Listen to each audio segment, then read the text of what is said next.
Careful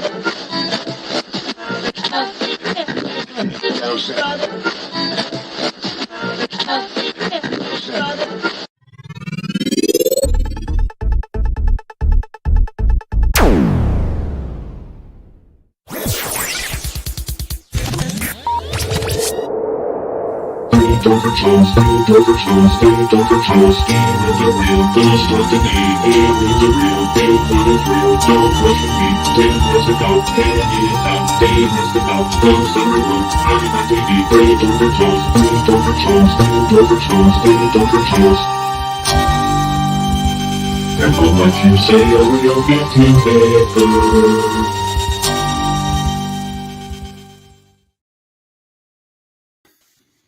All right. Hello, everyone. Welcome to another episode of Three Tortured Souls. Actually, there's only two of us right now. Two tortured souls, which is harder to say than three. Because I think we have a very special, fun show tonight, and Kenny is going to be one of the guests, along with two other special guests tonight that we'll be bringing on and introducing in just a second here. And the topic tonight is going to be the entity case. Now, most people are familiar with this. We've talked about it before. We've talked about the movie. We've briefly talked about some of the photos from the case. We've mentioned Dr. Barry Taft before. And then recently what's happened, there's been articles in the Skeptical Inquirer in November and December 2021, volume 45, number 6. Two articles, one by Kenny, a closer look at the entity photographs, and then another article by Ben Radford, the true story behind the entity, untangling Hollywood horror. And then Craig Wheeler wrote a rebuttal of those two articles that we're going to talk about. And then we've read all three articles and thought it'd be a good and interesting discussion to have all three authors of the different articles on tonight to discuss the case and what they wrote in the articles and just have a nice open discussion tonight. That's about all I have for the introduction. Tim, do you have anything you want to say before we bring everybody on? No, I think this is a really great opportunity to learn and hopefully, I already forgot the word, model good discussion in differing opinions that can be done professionally and end up walking away with, new friends and still hopefully learn something. I think it'll be good. All right. Well, let's bring everybody on. Tim, why don't you click Ben in and I'll grab Craig and Kenny and we'll be good to go. Welcome, Ben. Hey there. Welcome, right. Craig. Howdy. And Kenny? Hi. Good to be here. Settle down. Sorry. All right. Can I mute Kenny? You can. You know, you and I are co-hosts. We have the power to do whatever we want tonight. This will be good. Gosh, this is great. All right. So let me go over some quick bios for Craig Wheeler. I believe I pronounced that correctly. Right, Craig? Yes. Excellent. Craig is the science editor for Paranormal Daily News. He is an associate member of the Parapsychological Association and author of Psy Wars, TED, Wikipedia, and the Battle for the Internet. He lives in the San Francisco Bay Area with his wife and several cats. And Ben's bio, I think some people on our show know who Ben is, but Benjamin Radford, he has a master's in education, is a scientific paranormal investigator, a research fellow at the Committee for Skeptical Inquiry, deputy editor of the Skeptical Inquirer, and author, co-author, contributor, and editor of 20 books and over 1,000 articles on skepticism, critical thinking, and science literacy. His newest book is Investigating Ghosts, The Scientific Search for Spirits. That was out in 2018. And then Kenny's bio. Kenny was a ghost hunter in the early 1990s. He has a background in automotive, aerospace, medical engineering, imaging, it's going to be a long night already, and photography, including weddings, family, and professional portraits, product photography, etc. He writes a column for Skeptical Inquirer and lectures on methods for solving mysteries. So Ben, Craig, Kenny, welcome to the show tonight and looking forward to getting into the entity case. Sweet. Cool. Happy to be here. All right.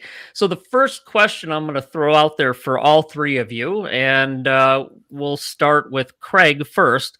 What got you interested in the entity case, and kind of what have you done to look into it, and what's your level of interest, and kind of what do you know about it, or what do you want to share with our listeners about it? That starts with Barry Taff. He did a GoFundMe recently where he needed some money to get out of a serious housing problem with money. And so I reached out to him with another person, Jock Brokus, the owner of Paranormal Daily News, to see what we could do for him. And the one of the parts of that was to write an article about Barry while we were trying to bring him into PDN and maybe help his situation a little bit.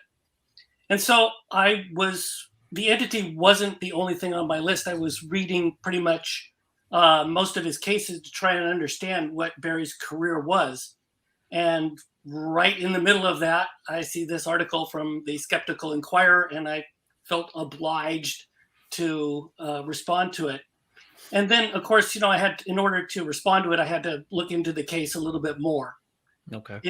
It's not huge on my radar, but I've caught myself up on the subject of poltergeist activity quite a bit since then. Mm-hmm. Okay, great. Thanks.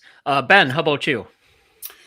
My interest in the case sort of came and went. I mean, basically, I had done research into the supposed true story behind many famous Hollywood films, both horror films and otherwise. I'm certainly not the only one, but I wrote a piece on the true story behind the Amityville horror case, of course, the DeFeos, the Exorcist case, and the true story that William Peter Blatty was inspired by, and so on. And I was especially intrigued by this particular case because for a couple of reasons. One was that it hadn't received much critical investigation.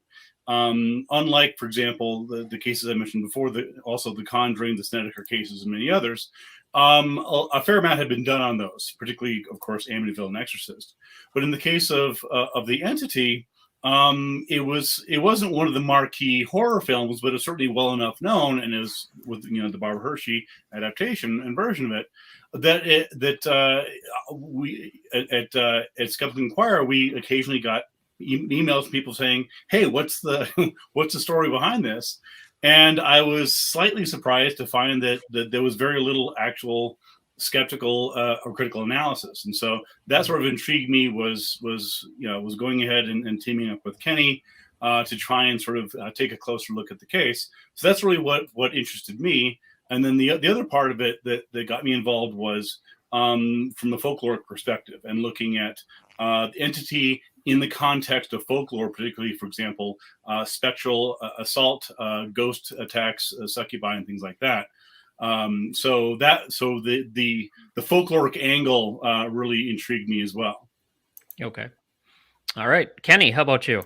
Hey, let's see. So, yeah, I mean, I found it interesting. I've always found it interesting. I watched the film, well, not when it came out, because I was a little bit too young to see such a film because of the nudity involved with it. But afterwards, probably late 90s, I saw the film, and it was more of a cult classic, and the story intrigued me. I thought it was really cool, but I seemed to find a lack of critical review, just like Ben was touching on. I didn't really see too much. It was basically everywhere you looked, it was the same story, and kind of stereotypical of ghost hunting sites. It's like a story that was copy and pasted onto their site and over again. And that's really what I saw. Pretty much the same things, even copying mistakes over in the story, within the story. So I've always wanted to get into it. It was one of my bucket list items, but not really important, I guess, or not really high on the list. There was always things distracting me and taking my attention away.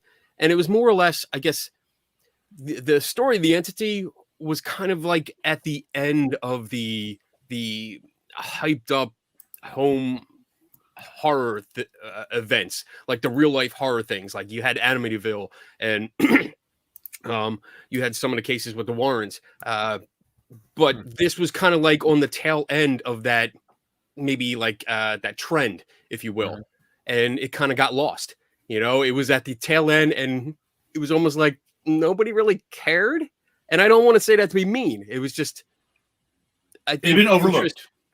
Interest was fizzling out. So yeah, it became overlooked, and it just fell by the wayside. And you know, that was it. It appeared on an episode of Sightings, and I think it had its own special that was tied to the film release. But other than that, there wasn't really much on it. So I mean, it was interesting, and the photos. I mean, you guys. Most of the guys watching or people watching know I love photography, and I'm really into that. So that drew me there. So there you go. Yeah, you know, as a kid, I loved the movie.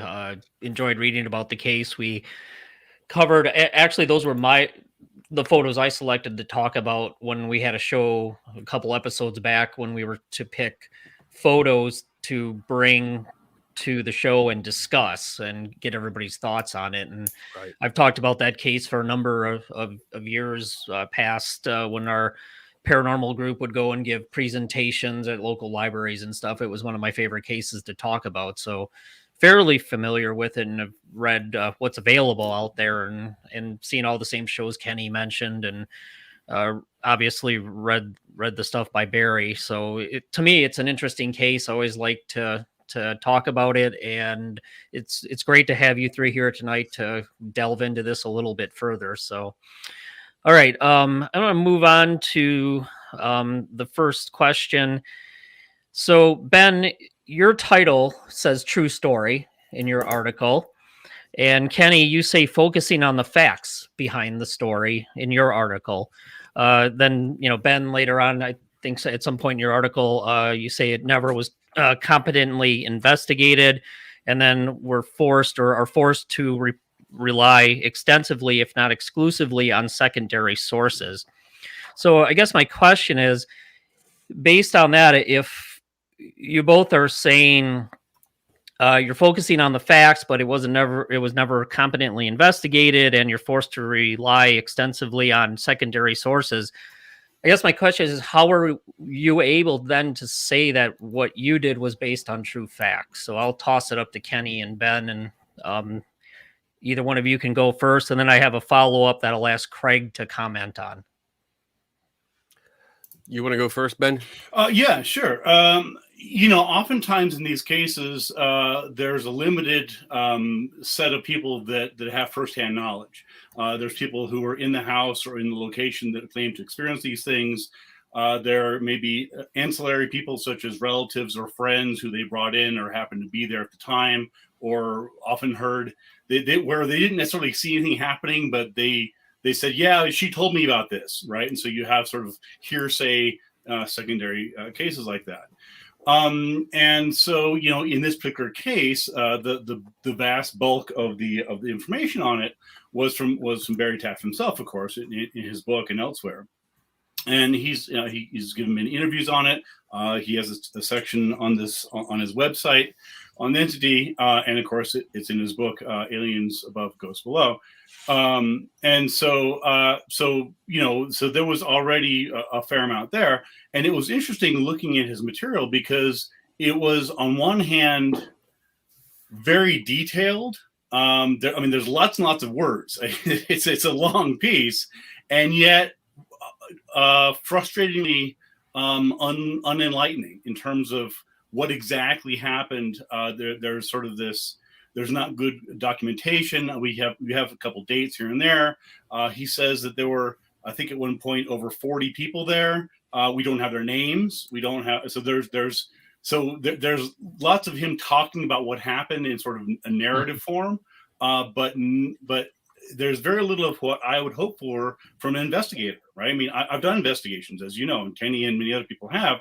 And so for somebody who, yeah, I mean, he's a you know, he has a degree in psychophysiology. I mean, that's fine, but I mean, that's not that's not inherently ghost hunting. That's not necessarily investigatory research in journalism. So that's right. He also was a research associate or assistant with the UCLA parapsychology lab, which was left out of the article. But that's an important point because parapsychologists, they are not typical ghost hunters or paranormal investigators. They're not. Right. So and to me, that gives them at least some level above what you see in the typical amateur ghost hunting community. right. Well, no, you bring up a great question, and my question to you is precisely because, as you said, he was a researcher there. Why is his evidence so bad?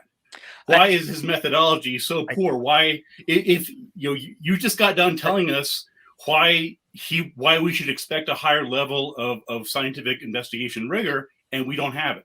And unfortunately, Barry couldn't join us tonight, and I'm not going to speak for him, but to me, I don't know how to answer that for him, but I read it as a case study, and yeah, there are some shortfalls. It's a case report. There are some shortfalls, I think, and there's things that could have been documented better. But yeah, I do agree that there could have been things documented better, but maybe one of the things I'm going to bring up at the end is: are we maybe making too much of this? Was it simply just a case report? But you can't have it both ways. You can't say on one hand we can't expect much from him. On the other hand, he's a prominent researcher from this. Which is it? Should we expect good quality research or not? I mean, that's where I come from. Kenny? So, I mean, I just pointed out that in my article, when I said focusing on the facts, I was referring to what Ben was doing. He asked me to look at the photos, and the line in my article actually says, while focusing on the facts behind the story, he asked, he being Ben, if I would take a look at the well-known photographs. So I wasn't actually saying I was focusing on the facts. Right. Okay. Just wanted to make that clear. But I was solely looking at the photographs. Okay. And I was going off of what information we had to go on. Okay. And there wasn't much.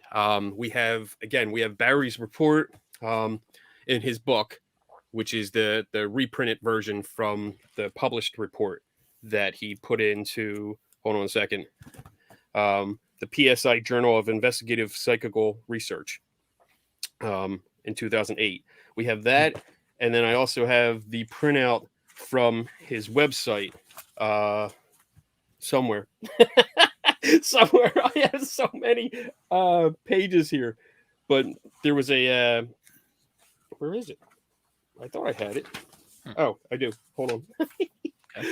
So many papers. So he has a post on his website called The Paradoxical Entity Photographs, and he has information on there. I also pulled information from the episode of Sightings that Terry Gaynor was on and explained a lot of stuff. There was also a special edition, like a little short documentary type thing, I think called The Entity Files, which was included with the film. Right. So that's where I saw it. I saw the DVD. Actually, that's what triggered me. Honestly, was not triggered me in that sense, but that's what inspired me, was that I had seen the Hart Barbara Hershey film, and on the DVD extras, there was I later realized it was actually on YouTube, so I didn't discover some gem, but they had the DVD extras had the interview with Taff, and that's when I sort of saw that there was something more substantive to go with. And I also have the article from Adrian Vance, because we teamed up and Ben was able to acquire this from one of his. Where did you get this from? You got it from one of the sources, colleges, but was able to get the original article from Adrian Vance, who was the editor of Popular Photography magazine. And this was mentioned in the Sightings episode, so I have information from that too. Right. And I focused on that stuff, but overall, I want to say that I don't have anything personally against Dr. Taft or Terry Gaynor. Yeah. I don't. Or even Dick Thompson, who actually took the 35 millimeter prints that we'll talk about later. Nothing personal. I mean, this is when we critique investigations, we're critiquing the investigation. And when I read all this material, went over all this material, it's honestly, it just came off as a typical ghost hunt that we've seen from amateur groups across the country. And it wasn't as detailed as I would expect. And let's get Craig's take on that. So, Ben said none of this was documented or poorly documented as this discussion was kind of going along here. Craig, in your article, you said, of course, it was documented. Taft wrote down what happened. That's how we know what happened. And yeah, it was. So would you like to comment on, the level of documentation, the fact that it was documented?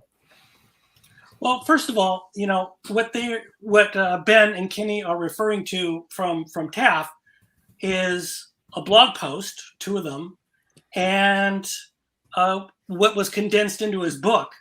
The primary notes are in a storage shed somewhere south of Los Angeles. All of his primary stuff is there. So we don't have access to it. It was a very long time ago. This whole thing took place in 1974, so it's been 47 years. It's his most prominent case. Why is it? Why is his? I don't understand. It is by far his most prominent case in the entire world. It's what he's known for. Why is it that his data is sitting in a shed in Southern California and we can't access it if it's so important and powerful? Well, mostly because Barry basically got buried in medical bills and lost housing and ended up in dire straits, so that he can't even access them at this moment because he doesn't even have a car. He's living out of a hotel right now. So I feel badly for him. I mean, again, I'm not. Let me ask a question. That doesn't excuse the lack of evidence. I mean, does this? And I have nothing against him again, and I feel bad that he's having financial issues or health issues. That's I don't wish that on anyone. But did this happen recently, or did this happen 47 years ago? Like, that's the point. So why wasn't the data released? For him to keep his notes handy in case somebody decades later pops up and decides to go after the case again. This is your argument? No. Our argument is that for such a high-profile case, it's literally the case he's best known for. It's the case that everybody asks him about. And so Kenny's question is, if you're saying that the reason why the information hasn't been available is that he's ill, again, Kenny and I feel badly for him. That doesn't explain why he hasn't published it at some point over the past nearly half a century. That's not on us. I don't know why he didn't publish his primary notes. Okay. Well, let me be very clear. I'm not even asking for his primary notes. I've done research. I've solved lots of mysteries and stuff. I'm not asking for his primary notes. He hasn't even published his research. He's published an overview or narrative. So there's different levels of research, right? So Kenny and I are not asking for, although we'd be happy to see, documentation, names, dates, interviews. We'd be happy to see it. But we're not even asking for that. All we're asking for is a standard level that, for example, you would publish in a journal. Instead, what we have is the sort of narrative case study. Hey, we did this. Hey, we did that. And so again, the burden of proof is not on us to search around Southern California U-Haul storage units looking for his evidence. If he has it, then again, then he needs to put it out there, especially for a case that's so well known. Well, personally, I disagree on that. For something that's been so long ago, there's no reason for him to keep that handy. And if the narrative was good enough for everybody in the past, which apparently it was, he has no reason to go back through there and pull it back out again. I mean, you're dredging up a very, very old case. It is his best known case in the world. So let me ask a question. Let me. It's going to be the first line in his obituary. So I don't know. Let me ask a question. Why did you pick Barry's case and you didn't pick another, let's say, poltergeist case that may have been in the parapsychological literature that's better documented to talk about? Who are you asking? You or Kenny, doesn't matter. Well, as we explained before, there's obviously a lot out there that are published in parapsychology. Yeah, we've already looked. I mean, the Amityville case has been done to death. That's not a poltergeist case, though, per se. So right, you weren't after a poltergeist case, right? You were just after a famous Hollywood case, correct? Is that true? After something? Yeah, we weren't after anything. It was a case to talk about or to highlight in the Skeptical Inquirer for the Halloween issue. Correct? Well, again, it was a case that had so far, and apparently we now know why, escaped good critical investigation. Okay. So it's like saying there's all these UFO cases. This one hasn't really been looked into. Why did you look into that one? Because they made it into a Hollywood film, and it's allegedly based on a true story. That's why. So I guess my question is, would you be willing to look at and talk about a case that isn't as well known but is better documented? Why go after the Hollywood cases only? Because those are easy. I mean, some could argue those are easy picking, right? I'm not sure what you mean by go after. I didn't go after anything. It's not like we had an agenda. Well, and that's what you're I meant making go it sound after, like go after and research and talk about and dig into. I don't mean like go after and attack. Well, right. I mean, again, I don't. You know, the you're sort of asking why did we pick that one? We didn't look when I began researching this case.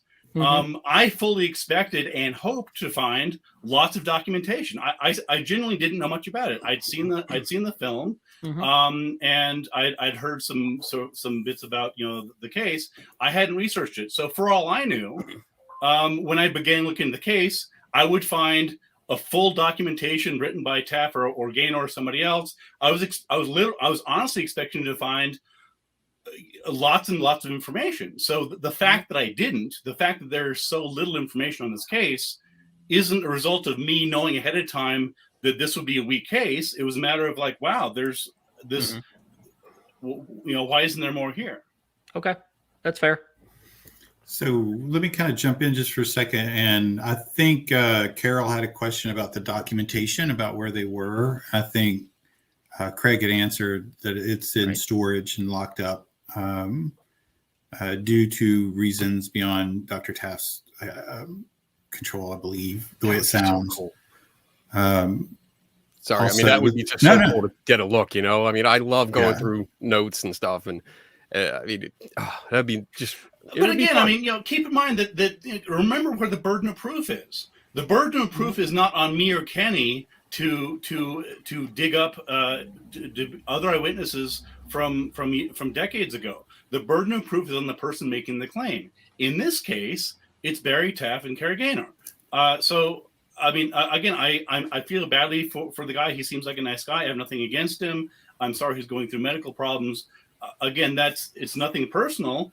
I'm just disappointed that the case for which he's best known, it was so poorly investigated decades ago, and we don't have access to more information on it. As an investigative journalist, did you reach out to Barry to ask him if he could provide you some names to contact and follow up with?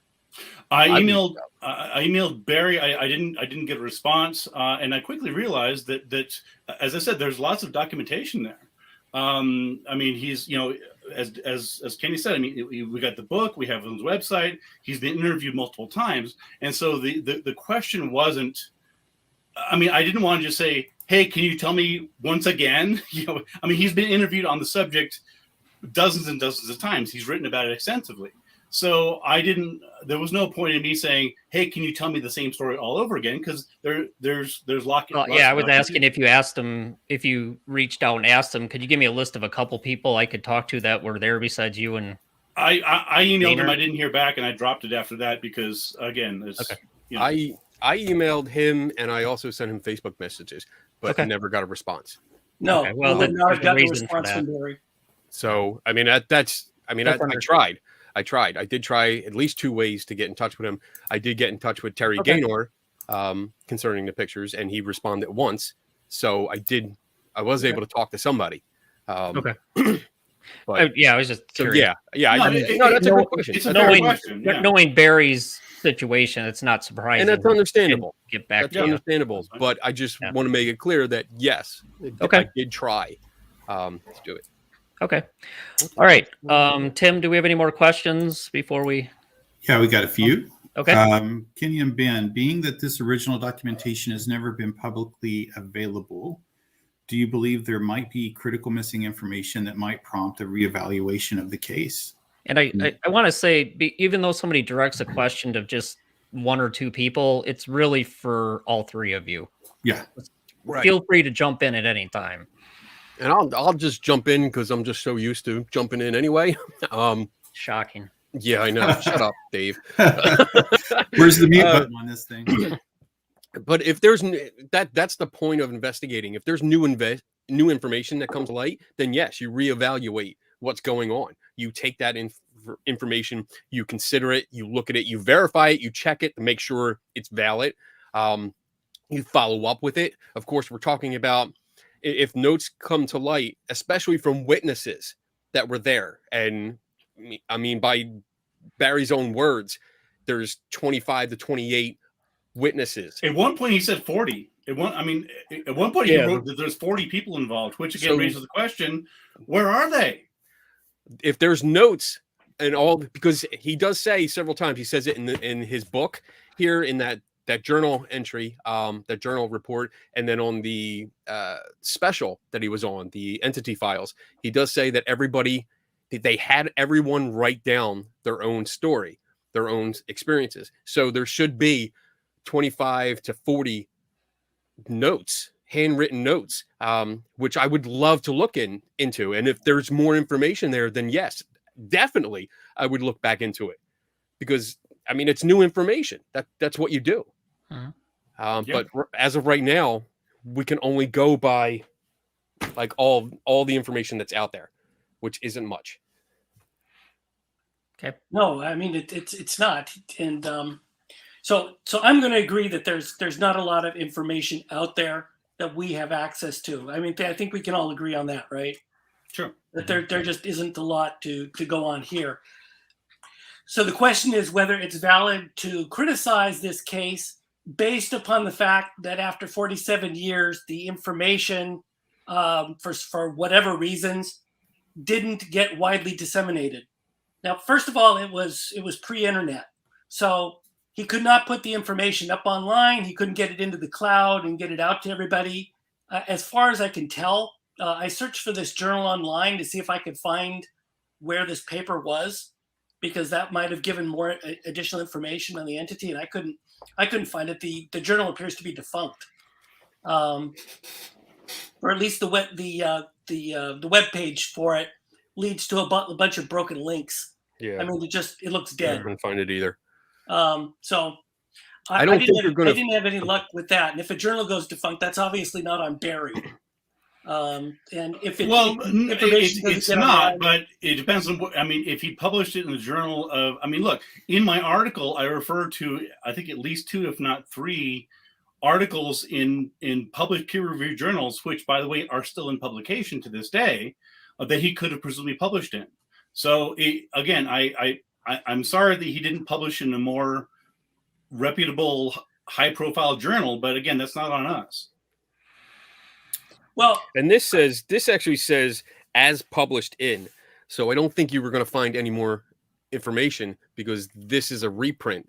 This chapter in his book, I'm sorry, I'm tapping it like you guys can see on my desk. The reprint in his book says as published in that journal. Oh, yeah. And list the journal. Yeah. So I don't think you're going to find any more information. I think this is just a reprint of that journal entry. Yeah. And I think one of the articles you referenced, Ben, let's see, Mental Health, Religion, and Culture, the Dr. John Hall story, case study in putative haunted people syndrome. Right. They actually provide a fairly decent recap of the case, along with a couple additional references. So it's not that there isn't absolutely nothing published you can't find in journals. It's just, it's not in the original. You can't find the original journal, the original publication, besides in Barry's book now isn't out there. But it's been referenced in other things. So there's some information, but it's all stuff that's been referenced to other things. But more to the point, I mean, what Craig was pointing out was that, I mean, in terms of original documentation by Taff or Gaynor, again, in the journal articles we're talking about, those are people writing about the entity case, sometimes quoting Taff, sometimes not, but it's not his documentation, his words. And so again, that I was just answering Craig's question as to, you know, but to be fair, you cited that article to support your haunted people syndrome, which was citing that case, which wasn't the original work either, though, right? I'm not sure I follow that. Okay, because in your article you talk about haunted people syndrome, and you cite the O'Keefe article Right. as evidence that the haunted people syndrome, the entity case, because they talk about it briefly in there, is saying that it could be a case of haunted people syndrome, which that's something that's still relatively new, and they're studying that. And it's an evolving field within parapsychology. So you cited that journal, which cited that case, right? And they just referenced what they knew about the case from various other references. So is that I'm not following your question, but okay, well, we'll get back to it because I have it again later. Because if somebody could diagram it, like just draw arrows and stuff on a big whiteboard. Well, we're talking about, because you don't have the original journal article of berries anymore, right? And what Kenny said was that apparently it said reprinted from, which means that again, it's not as if there's some. It's not as if. Let me ask Craig, Dave. Are you suggesting that the so-called missing article in the now defunct journal has more documentation that we would otherwise find? Because that's not what it seems to say. No. What I'm saying is there's other journals, and even the one that you cited in your article, they reference the case, and there's other references that you can go back on that also reference the case. So there's various references. That's Barry's book is not the only thing that talks about that case. Well, of course, and that's why I referenced it and quoted it in my article. Right, that was my point. That Barry's old article is not the only thing that's referenced it. Of course, right. I think. No, it's important. It depends on what you're talking about. If you're talking about the documentation of the original case, that's one thing. If you're talking about Byther and what happened in the entity case, that's a separate thing. So, for example, somebody can be writing about the case and not even talking about Taft's original documentation or notes. Right. Mm-hmm. Yeah, that's.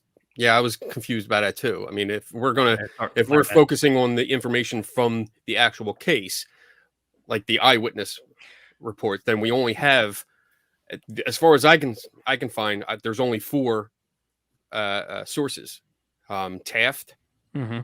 Taft. I don't know why I keep putting a T on the end of his name. You're a fan of the old president, and aren't we? I know. I'm screwing it up. Taft, Gaynor, Thompson, with Dick Thompson, the photographer, and then the guy that wrote the book, authored the book, Frank D something. Yeah, they're the only 4 accounts that I could find anywhere. Original accounts. People that claimed to be there. Well, duh. This is almost 50 years ago. Well, you keep bringing that up as if that's a defense. Yeah, I don't know why you said duh, but I mean, there's no record of who else was there, and that's one of the things that this case. This chapter, this paper that was published in a journal, is lacking so much information. So much. I mean, this doesn't look like a journal entry to me. It looks more like a blog post. And I'm not trying to be mean, but that's how it reads, especially with the spelling and grammar mistakes. Kenny, you have the book in front of you, right? I have it behind me. Look, tell me how many references are in there. Oh, I don't take a quick look, and I'd like to know how many references are at the end of his chapter section on it. Yeah, the chapter, there's none. Let me make sure. Let me look in the back and make sure, because I don't know if there's. No, I just want to be. No, there's notes. Okay, so just so we're clear, so in write up in his own book that Craig is talking about, should be very officious, and as Dave mentioned out, Taft was a high profile member of this eminent research group. His documentation has 0 references. Does that raise any red flags for you? Let me make sure, because there's notes. The way this book is put together is kind of weird. Well, while you're looking at that, Craig, let me ask you a question. So, would you expect for a person writing up a case, especially a case like this, that with some level of scholarship, that they would actually have references? Would you expect that? Well, for a blog post, No, This is no. I'm not talking about the blog And post. I'm for talking the about book? the chapter in his book. Well, it's as Because Caleb- I've written 13 books and all of them have references. So I'm just well, wondering. of course, mine had my book has references too. I Okay, understand so why references. doesn't this one? You're asking me to mind read for Barry. So I No, I can't. I'm not trying to be mean, but you keep saying, well, this was 50 years ago, and we don't know why. I don't know either. Yeah, but So just to clarify, there's no references for that chapter included, but other chapters in this book do have references. So why would Taff for some reason not include references for the case that he's best known for in that book, but others? Any idea? And I honestly, I mean, and I'm just going off of my opinion here. I don't think he is, because he doesn't reference anything. The entire chapter reads as if he's just telling his story, his perspective of what happened. A narrative This of is the not- case. He Yes, he it's a didn't even narrative. get into a discussion on how it relates to other cases or Right. So it prior. goes- right. It's just Again, the way it's written, and it probably. I mean, if you read it for what it is, like Kenny said, maybe it isn't a huge crime if there aren't any references, because it didn't lend itself to that. He didn't take that next step to go into a Which is even discussion more- and try to relate it to current thinking. It's- Which it's to me, more I'll be disturbing. honest, to I'm me, sorry. I don't agree with that. That's me. I would have thought you would try to relate it to past cases to see how it That's what fits good into them or scholarship it doesn't. does. But that's my take mean, on it. Yeah. And I'm concerned because this was printed in a journal. And again, I don't know what journal. I had the same problem Craig had. I could not find this journal, but it was printed in a journal, which I would expect would have been peer reviewed or checked for references or something. And that's a great question. I mean, this Kenny. is not a question that we can answer because obviously Barry's not here with us. But So that's what just, it looks like that's to me is concerning. that he took the narrative portion of the journal article and just put that in the book. Well, that would be speculation because we don't know. Exactly. It's speculation. So you guys drew all kinds of conclusions about this case without really having all the information. And I do object to that. Such as what? We don't know if we have all the information. We Exactly. don't know if there We is don't more know if information. you have all the information. There's a lack of information here to work with. And so you guys drew all kinds of conclusions. So Craig, especially you, I asked you again. I'll ask you a second time. Give me an example of something you felt that was unsupported. Well, take the part where you're portraying Barry as an opportunist. You remember that part of your article? What about it? Well, that's are you suggesting that I should have quoted something from his chapter to? I'm not following the logic here. Okay, you guys took the entity case and then took your skeptical viewpoint and pasted it all over the thing. Just completely pasted it, cut and paste. I mean, I could have practically written that part of it myself because it's so completely skeptic based. Okay, so I'm going to ask a third time for you to give me an example from the article that I wrote that you feel is unsubstantiated. That would be clarified in task work. So unfortunately, I don't have the article in front of me because if I do that, I'm gonna start lagging. It would take me a couple of minutes. Perhaps we can do this just off the top of your head. I mean, you just made a big point about how we slapped the skepticism You're asking on me it. for specifics, and in order for me to give you specifics, I need to go back to the article and have a look. Okay, I assumed that you had already read the article in my head. All right, so that's fine. Okay. Craig, Dave, Tim, anything else?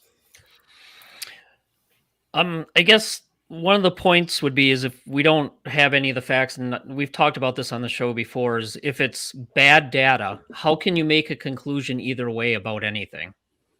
If there's incomplete data, there's bad data, how can we make any conclusion about the case one way or another? Well, I'll just speak from my point of view. Is that the what you just said is what I wrote. I mean that's pretty much verbatim. That's what I'm asking all three of you. Yes. Well, right, so, right. Yeah, so, that's so, your... right. So in my article, the conclusion of the article is and again, I don't have it in front of me, although I can find it right here. Is that there's little wonder the entity case has received relatively little skeptical scrutiny despite its notoriety, because we don't know what, if anything, happened there. So I mean, I'm very clear and upfront and explicit at the fact that we don't know what the hell happened because Taft doesn't tell us what happened. So my article only goes by what he said happened, and again I state that explicitly in the piece. So I didn't go beyond what Taft claimed. I based everything on what he said, and I made very clear that there's a lot we don't know about this, and we may never know because it wasn't properly investigated. So I didn't gloss that over. I said that explicitly. Mm-hmm. Craig, Kenny, any comments? Yeah, I mean, I like any case that I investigate, any show that I've done in the past or that you guys have done, we go off the information that's available, and that's all we can do. And to piggyback a little bit off of what Craig had mentioned earlier, if there's I think Craig mentioned it, or maybe Dave, you did. If we have more information, JD actually asked that question. Never mind. If new information comes to light, then we reevaluate and we keep going with it. But for now, we can only go off the information that's available. And again, there's not much, but we have a journal entry that we have to go by. We have interviews that we can go by. We have blog posts from the people that were there. Well, one person that was there. So we have to go off of these eyewitness testimony. And when it comes to what I did with the photographs, I go off the information that's in the photographs, because there's a lot of detail you can pull from those photographs and recreate and extract from those photographs. You can get some details. And when you know the cameras that are being used, when you know the film that's being used, you can also get details from that. So yeah, I mean, you can come to a conclusion based on the information that's available. And if new information comes to light, by all means, I'll reevaluate. I'll look at it again, but we can only work with what we got. Yeah, it's weird, sort of being sort of saying, well, why didn't you reference something that's been in his storage locker in Southern California for 30 years? Well, we don't have access to it, and he didn't respond to our questions. It's not our burden of proof, so we did what we could. So again, if anybody has factual errors or mistakes in my piece, I'm happy to address it. But this idea that we shouldn't have looked into it because it turned out to be there wasn't much there, I don't buy that at all. Okay, so let me start with Craig on this question, and then we'll go to Kenny and Ben. We'll go reverse on this one. Is there any? Craig, what do you think is the value of this case, if there is any? Is there any value from even like an interpretive phenomenological analysis or like an immersive research report like you see in sociology or anthropology, where you immerse yourself in the situation or the culture of the society or the group that you're studying, and you simply write a narrative? So I'll start with Craig and then Kenny, and then Ben can comment. So basically, do you see any value at all in this case and the report? There is some, because there are, of course, a lot of poltergeist cases out there, and this one, although this one was a long time ago, they've made some progress on these types of cases since then. It's actually quite interesting stuff. But this one was before they started investigating people for seizures and that sort of thing.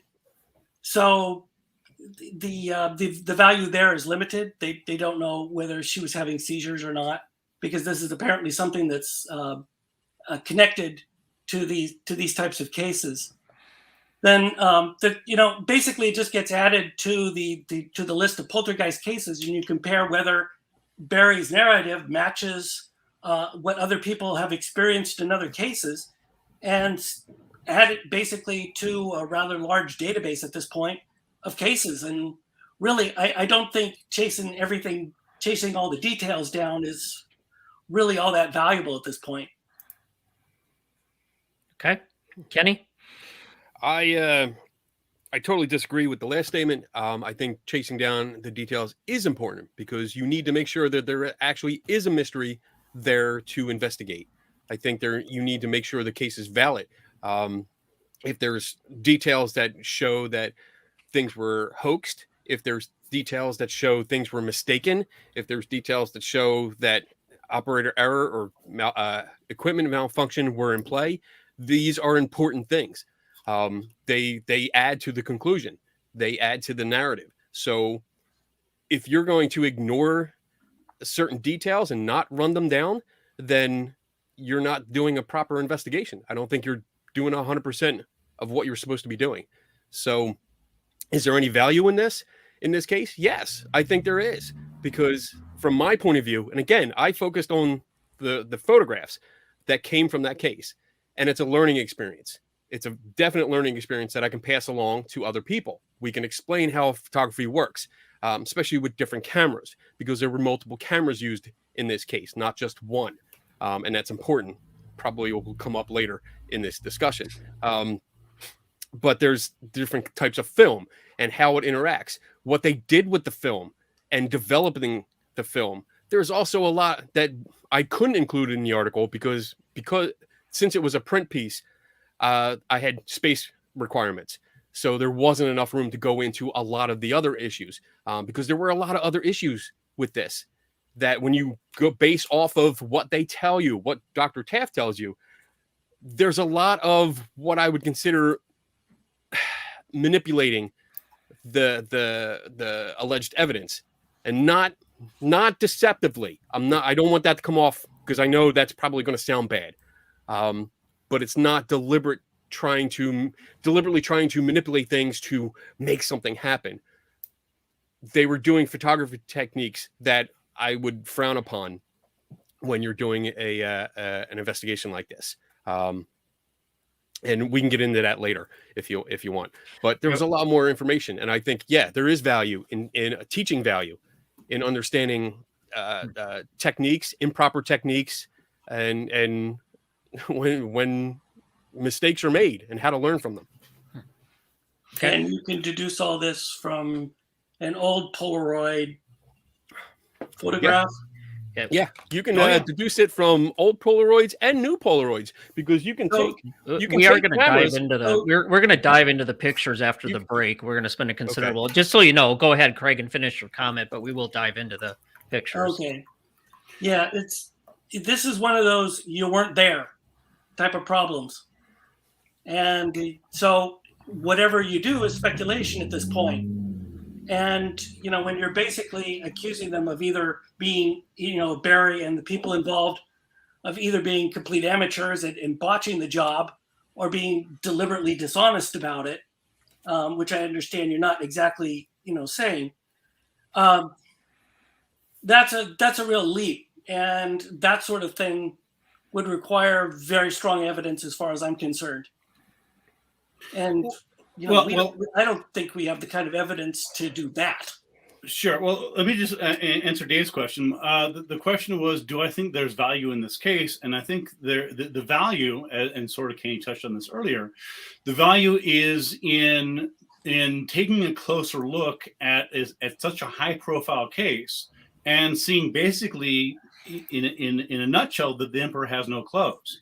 You might assume that for a high-profile Hollywood film starring Barbara Hershey, based on a best-selling novel, all this stuff, based on a true story, it says based on a true story on the poster and elsewhere, you might assume, reasonably so, that based on a true story, there must be all documentation, and let me dig into the true story, and there's these eyewitnesses, and there's this documentation, this person saw this, and when you start digging into it, you quickly realize, as I did to my surprise, that there was very little there. And so one of the lessons, I think, in this case, and one of the reasons why I thought it was worth writing up, was to show people that even a high-profile case like this, that you would assume would be well documented, in some cases isn't, and there just isn't much there. You don't know that it's not well documented because we don't have all the documentation. Well, The documentation is not online, and it's not where anybody can get at it at the moment. and So you we don't know that it is exactly documented. I mean, what look was again. documented in this case. Look. No, Just no. because you cannot get to the documentation doesn't mean that it does not exist. It doesn't mean that it Obviously, does yes. exist. Well, I mean, so it's like. I mean, your argument is frankly bizarre. It's like, well, researcher. I know that you think that you wrote something on the origin of Shakespeare or this or that, but there's other documentation out there. Oh, really? Where is it? Well, I don't know, but it might be out there. It might refute your case. Well, of course, as Kenny has said before, we can only go by what's available. So Exactly. right. So that's why my article went by what's available. That's why Kenny's article went by what's available. So you're claiming that what you're claiming here, and I strongly disagree with this, is that there's poor documentation which you might, based upon only what you can find online, and Or books. that and from the book, yeah, and from the we book don't- written we by don't the guy that actually was know there. where we don't actually know where all the documentation is, or whether it's even available anymore, or whether it got destroyed and moving or whatever. We just don't know. And so to say that the case was poorly documented, all you can really say here is we don't know the extent of the full documentation of this case. Well, Because that's that not entirely information true is because not available to everybody. well, That doesn't mean that the let me documentation was poor. well, wait, actually that's not quite true because we actually have written notes by Taft himself describing this, and I'll just quote this very briefly. This is from his 2014 book. And this is he's describing interviewing Doris, and it says Doris was very evasive and somewhat cryptic regarding her background, so much so that she refused to even tell us her age. Had we pushed Doris to reveal more about her hellish past, such efforts on our part might have pushed us right off the case. Had we even attempted to secure the type of background information we currently collect, such as medical, psychological, family psychodynamics, prescribed medications, and so on, as well as recreational drugs and alcohol usage, Doris would surely have shown us the door from the outset. We had no way of knowing just how utterly disturbing of a life she really had. That is documentation in Taft's own words, explicitly saying that he did not collect the information he needed to properly investigate the case. Can I say something? I just want to address something about the photography. Craig, you had mentioned something about not knowing whether that Taft or Gaynor were not capable of doing the camera. I don't know what the exact wording you used, but not proficient in using the photography equipment that they had. And I want to read right from the book here on page 40. After their second visit, he writes, the infrared film in the 35 millimeter camera on this evening was inadvertently exposed due to our own carelessness because they didn't know how to work it. So that, in his own words, also says that they didn't know how to work the infrared photography. They were careless with it. And it just shows, it demonstrates that, yes, they were not proficient in what they were using. And then after that incident, they actually hired professional photographers. So the 35 millimeter prints that we see going on, and we'll probably get to them after the break, were not taken by them because they hired other people to do it because they couldn't do it themselves properly. So I just wanted to bring that up. So that is something I was going to bring up in the next segment, and I'll just bring it up now, and then we'll take a break and come back and continue to dive into the photo part of this. But as you said, Kenny, quote, they had already ruined the infrared film through carelessness, so improper handling is clearly a possibility. You go on a little bit later, I suspect the change in exposure and flash was not entirely due to carelessness. So are you saying, and we'll talk about this with the Polaroid camera and the flash and the handling of it, but it may or may not have been carelessness, but let's face it, and let's be honest, infrared film and cameras, especially back in those days, not the easiest stuff to handle. It was very easy to probably mishandle it and have a problem with it. Okay. Especially if you're not a professional photographer, which they realized, and they got photographers in there to do that. But do you think it's fair to link mishandling infrared film being ruined, which was maybe due to carelessness, and equate that to a level of carelessness with the Polaroid camera? And now you're going to have the break to think about that. No, those are two different cameras that we're talking about. I know. Okay. So you're saying, but you I think you made the point of there could have been carelessness with the Polaroid as well, with one of the adjustments, right? Yeah. Yeah. And you were saying because they were careless with the infrared film, there's a history of carelessness. My point is, isn't infrared film, especially back in those days, that's a lot easier to have a mistake with? And is it really fair to say just because they were careless with infrared film, they'd be completely careless with the Polaroid camera? Yeah, it's fair, but there's other factors involved. It's not just those two factors. There's other factors involved here. Okay, So I'm just trying to kind of pick apart a little bit your statements there and the level of carelessness, because I'll be honest with you, I would totally, here comes the first F-bomb, get ready. I would totally fuck up infrared film and camera way before I'd screw up a Polaroid. Okay, but I Dave, can tell you that for sure. But would you do that if you were part of what you described as a prominent, eminent, high-profile Stanford Research Institute? I mean, you earlier you made the point. You yourself made the point. He was UC Berkeley, yeah. UCLA. So I mean, I probably would if I knew. Are they professionals at the top of their game who are experts at this, or are they not? I mean, I probably would not have handled it myself. Let's put it that way. I would have found fair somebody enough. to handle it. Neither would I would have said, I know. I do that at work all the time. That's why I hire people who know how to handle certain high-tech pieces of equipment, because I don't want to keep paying for new ones. And I would do the same. Exactly. We're on the same page. Infrared film is expensive. All right. So why don't we take a break? It's a 2-minute and 20. Oh, go ahead, Tim. Yeah. When we get back, I don't know if you want, but we are about 30 minutes. I've got several questions a couple of them I think will overlap. But maybe after break, we can hit those and look at those for a second. And one of them does have to do with UCLA. Two of them or three of them have to do with UCLA. And I think people have a pretty good question about documentation being at UCLA. Because they were involved, maybe that might be there. So okay, is everybody good on time? Craig, you're good to hang for another bit here? I'm fine. Okay, so we'll take a 2-minute and 20-second break, and we will be back to continue with questions and get into the photos a little more. We'll be back.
Oh, somebody didn't make it back. Damn it. Ooh, That's there. Oh, that's bad. Oh, there he is. Oh, Shut up. oh, that is so awful. Damn it. Where's the Damn mute it. button? He's I going to be in got all timeout the for a mute couple button. minutes. I didn't have that sense of urgency. Usually my wife is like, come on, go, go, go. Yeah, if your wife Really? isn't keeping track of you, you're a mess. I know. She's up. She's visiting her dad tonight, and so she's probably listening. So hi, Donna. Hey, Donna. All right. Tim. Well, welcome back, everybody. It was a good first hour, lively discussion. Appreciate it. And Tim, you said you had some questions that you wanted to get in front of our guests here. Yeah, so Bob, I'm going to go back to 826. So we're kind of going back just a little bit, but I didn't want to interrupt the flow because it was really nice. So this one and the next one with Bob's looks like it could be kind of tied together.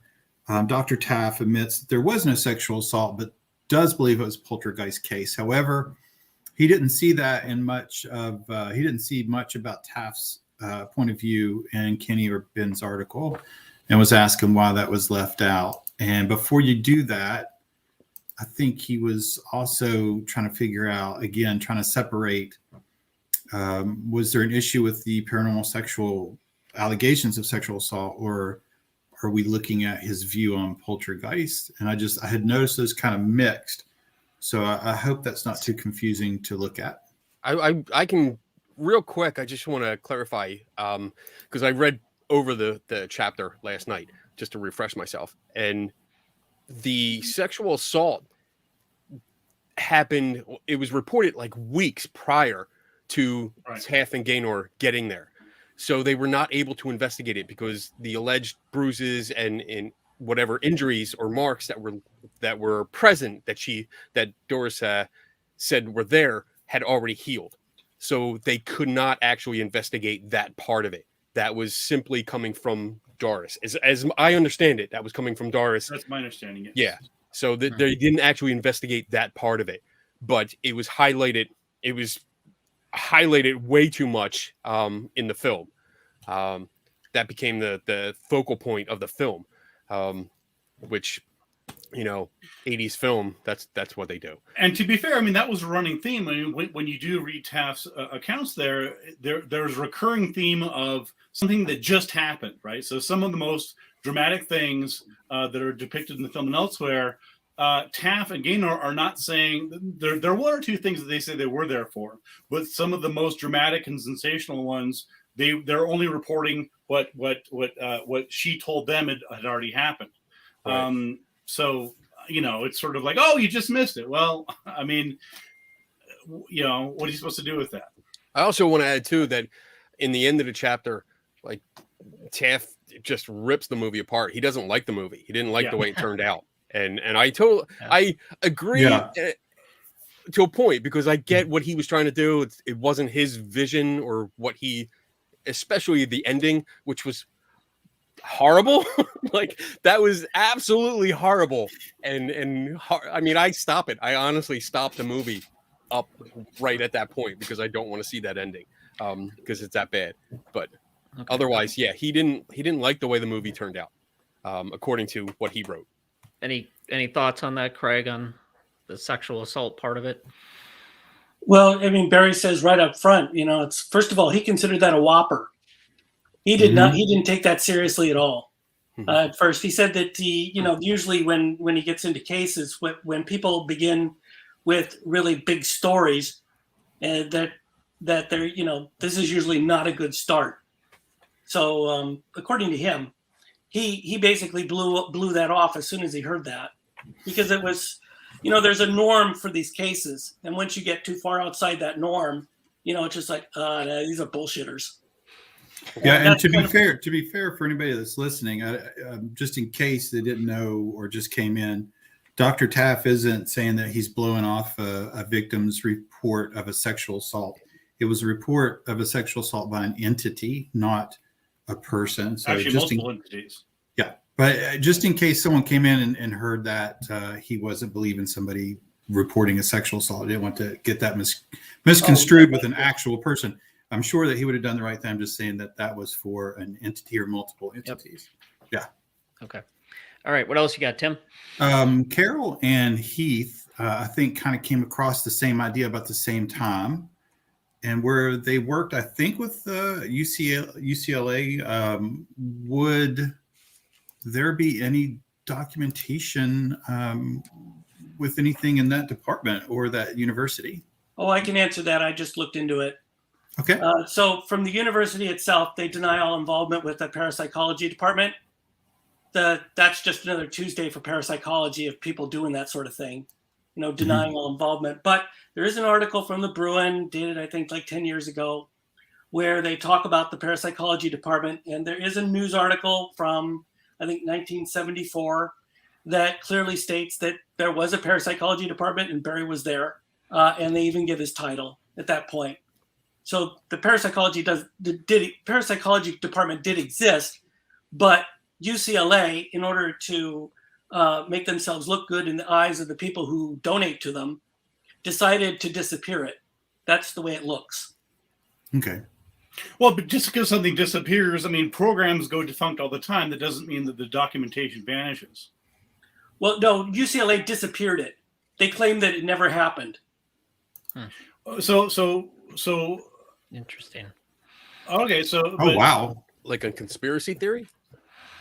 No, Kind of well, thing? I don't know if it's a conspiracy theory. It's just if you call UCLA and ask about the parapsychology department, they'll say that they never had one. And how do you know they did? Well, as I said, there's an article in the Bruin, Okay. and there was an article in the Los Angeles Times from that era. And So- did you look at other documentation or just go by that? That's the documentation that I could find. Okay. Okay, but you admit that there could be lots and lots of other documentation that refutes your position. You just didn't find it, right?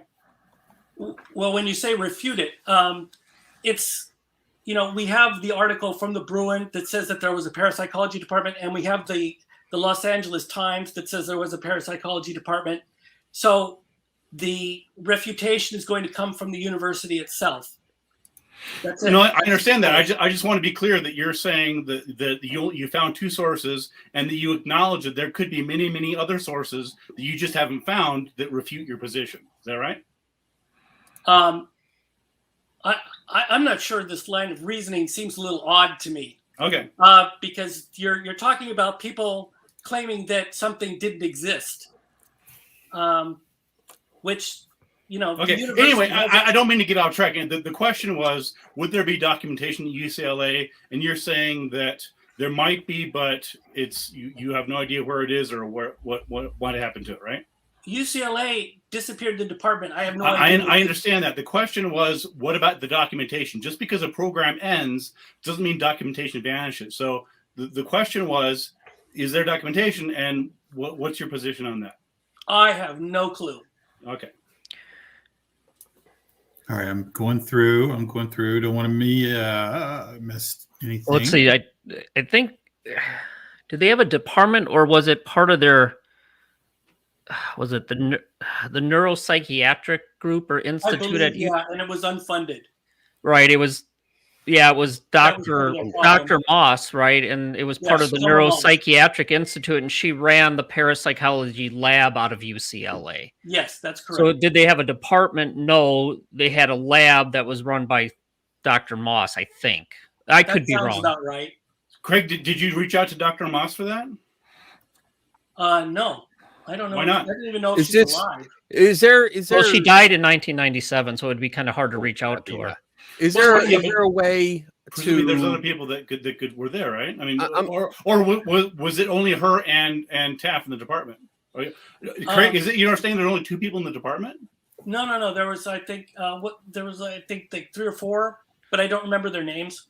Okay. Well, presumably Taff has the names, right? Yeah, Taff would know who was there. Okay. And did you ask him? What? Go ahead. Did you ask him? I didn't take that. He volunteered some of this information. I didn't take down the names.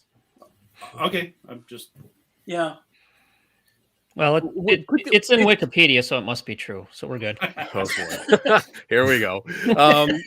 I'm just curious. I saying. don't know. I don't know if this is a possibility, but could it have been like an extracurricular kind of club? I don't know if that's the right term.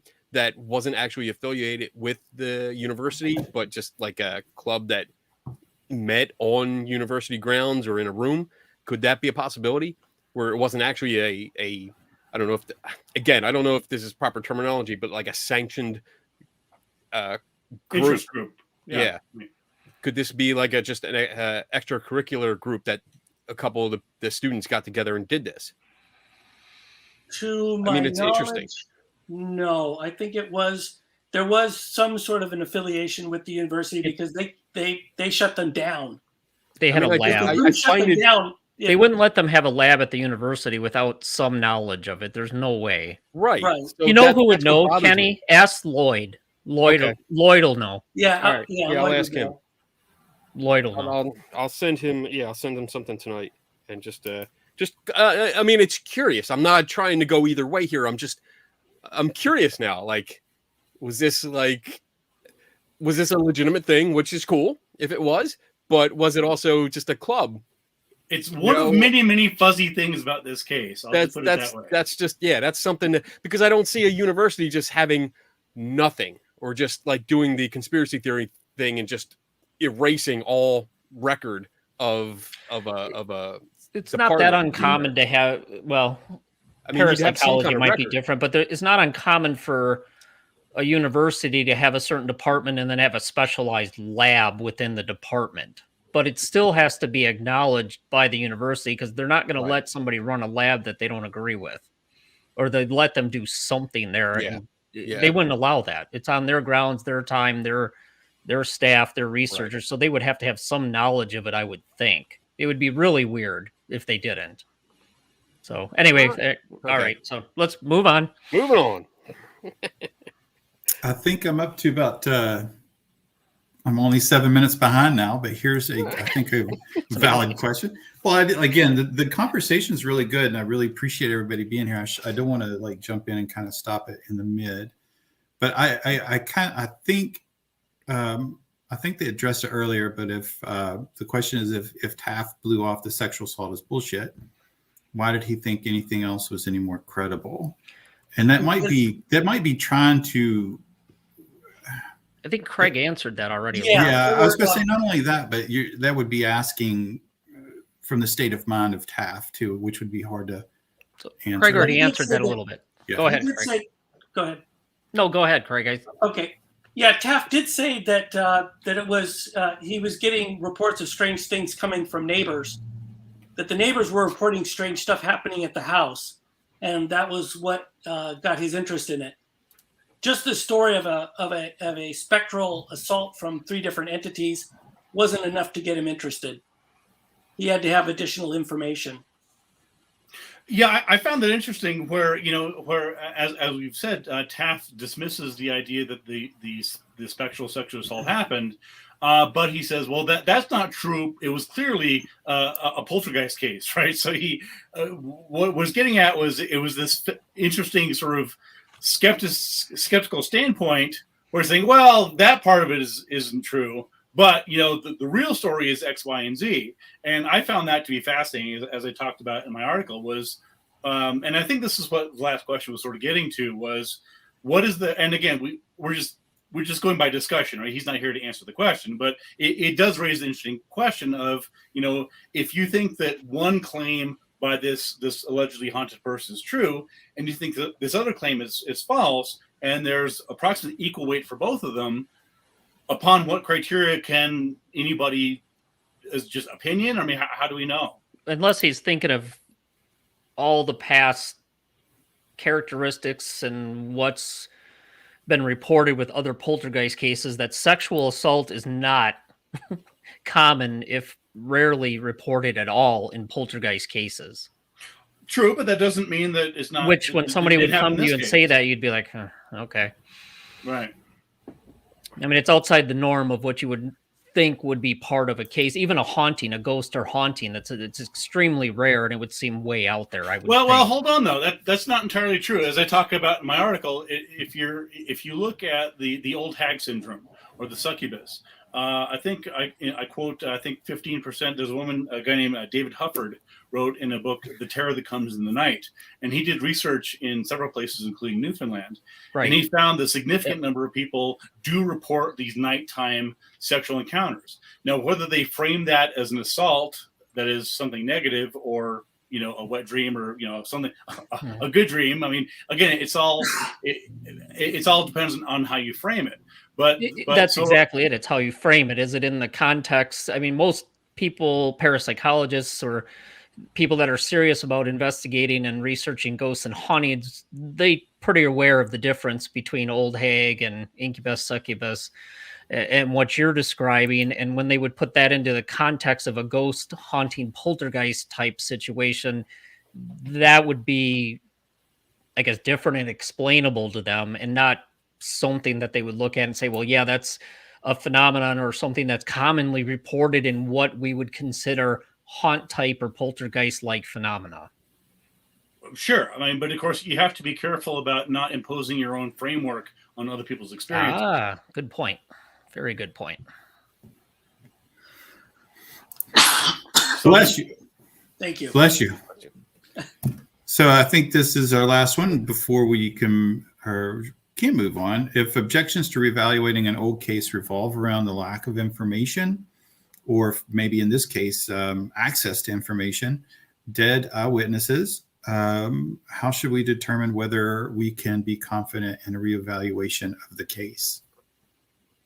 Pretty good question. Sounds like a question for Craig. Well, of course, I don't think you can do a lot in terms of reevaluation of a case when we can't pull up all the original notes. Barry just did not get to the SPR or the Parapsychological Association and upload them all. I personally wish he had, but there's that's water under the bridge. So we're stuck mostly with as everybody's mentioned here, a bunch of other notes. So the question is, was he reliable?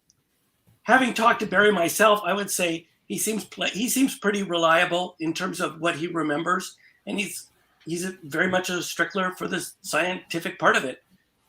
So in terms of if he says something to me, do I believe him? Yes. So obviously, as you do make a decent point that better notes would have been a very good thing. But I don't think we really have enough here to be making leaps about, how well the case was done. I completely disagree. I think that we have more than enough in Taft's own words, often just how this case was handled. And as far as the missing information that we're talking about, presumably he knows where this is. We could do a crowdfunding. I have no idea what it would cost to send somebody down there to go through it. We could have that information in our hands. Kenny will do it. I mean, I'm being totally serious. If the documentation he's saying he knows where it is, there's a storage unit. I bet we could easily raise a couple $100, send somebody down there. We could have the information within 2 weeks by the first of the year. I'd volunteer to take off time, go down, digitize everything, and put it and make it available for him, just to have a chance to go through information that no one else knows, or is not available to anyone. I'd be willing to do that. I'll pay $300 towards the effort. So I'm on the record right now. If it's a matter of money, we're going above and beyond, man. So let's get this done. Let's see it. Okay. So Ben, I think I still have your email. I don't know. Have you changed it in the intervening years since? No. I'm a boring person. Nothing changes. Okay. Well, that's the truest thing I have the same PO box from last we have that recorded too. Anytime you want it, Kenny, you can make like a. We'll make sure we get you a loop of that. I have a ringtone from Ben. Don't worry. Okay. All right. Yeah. I mean, I'm in communication with Barry because if his situation deteriorates, I'm going to personally take some action to help him. I can talk to him about that. It's a bit of a job. I will be going down there at some point, and I can check with him on this. That'd be great. So at that point, I'd be able to pick up some of this stuff, and then I don't know. Kenny, where are you? Ben's Where in do New you live? Mexico, I'm in New Mexico. Kenny's in his office, Pennsylvania. his cluttered office in Pennsylvania. And I'm in the middle in Illinois, and I travel a lot to You're California, so I Seriously, can help. cluttered office? Okay. Shut up, Ben. No, so I'm the closest. All to right, Barry. fine. Yeah, But I by wanna far the point out- closest. I want to point out to Craig, Ben, Tim, Dave, everyone listening, like this is the point of what we do. Yeah, we criticize, but we criticize from a knowledge base. We do have knowledge in some of these topics, and we do look at all the data that's available. But if there's new data available that is not readily available, and we need to go get it, we're happy to work together. We're happy to do this and get together and try to figure out a little bit more about this case. It's interesting to me. And I think for several other people, I mean, we have people in the chat room that are certainly interested in it. And it would be phenomenal to get new information after 40 plus years. That would be amazing. You know, Yeah, you don't and- really get leads like that. you Yeah, know, I mean, from that time if frame. Kenny and I didn't sincerely want to know more about this case, if we felt that new information would blow holes in our case and make us look bad, we'd be saying, no, I'm glad that's, that should be destroyed. I don't want anybody to, make sure nobody sees it. We're doing the opposite. We're saying, great. If there's more hard, quality documentation of this investigation, that's great. That's wonderful. Let's find it. Let's see it. And if it supports the claim, then that's all the better. So, Well, I mean, in terms of getting a hold of the information, I certainly agree on that, and it would be great. This is all going to take some time. Sure. Sure. Yeah. That's just how that goes. Well, it's been for almost 50 years. So, I mean, We can wait a little bit more. All right, let's move on to the photos. We typically try to not go more than 2 hours with the show. Yeah. But if it's worth it, we'll keep going. So let's get into the photos. Kenny's article was looking at the photos. He tried to recreate them, and Craig had some comments about them in his article. So I'm going to start out. Let's say, Kenny, why don't you just give us a brief overview of what you did and the recreation and how you did that. And then I'm going to turn it over to Craig to comment on what he thinks about that. And then I have a couple questions, and then again, we'll turn it over to the audience if they have anything they want to ask. So Okay. briefly proceed. Briefly. Oh, how do you do brief? What is this word, brief? So basically, there's two types of photos we were dealing with. We were dealing with Polaroids and 35 millimeter prints. The Polaroids, I was actually able to recreate almost exactly. Not exactly because I wasn't at the location and didn't have the same people or gathering of people that were in that room. But I do have the same camera that was used. And I was able to obtain film and take pictures with this, which did appear in the article, showing that the Polaroid pictures, which were taken on the first visit, I think, first or second visit, I'd have to check. There were definitely problems with those, how they were handled. And then as we moved on, the Polaroids kind of went to the wayside because more and more people were joining in. And they went to the film that they really promote, that Barry promotes in his book that they used was Tri-X film, Kodak Tri-X, which is 400 speed film. And they used that, and that's what they used to get the prints of the light arcs, the two pictures that have light arcs. And each photo has two light arcs. You have to be careful because there's cropped versions online. You have to get the full print. Which you can actually see in the sightings episode. You can see that, and I've done that too. So I tried to recreate them. Again, it's not going to be perfect because even though I tried to figure out what they were using, I got minimal information about the camera that was used. So I was trying to just recreate a situation to show, hey, this could be something that got in the way of the camera. not definite. I actually didn't say definitely hair that was in front of the camera, but this is a possibility. And there's other possibilities too, because of the condition of the house, which was really, really, really, really bad.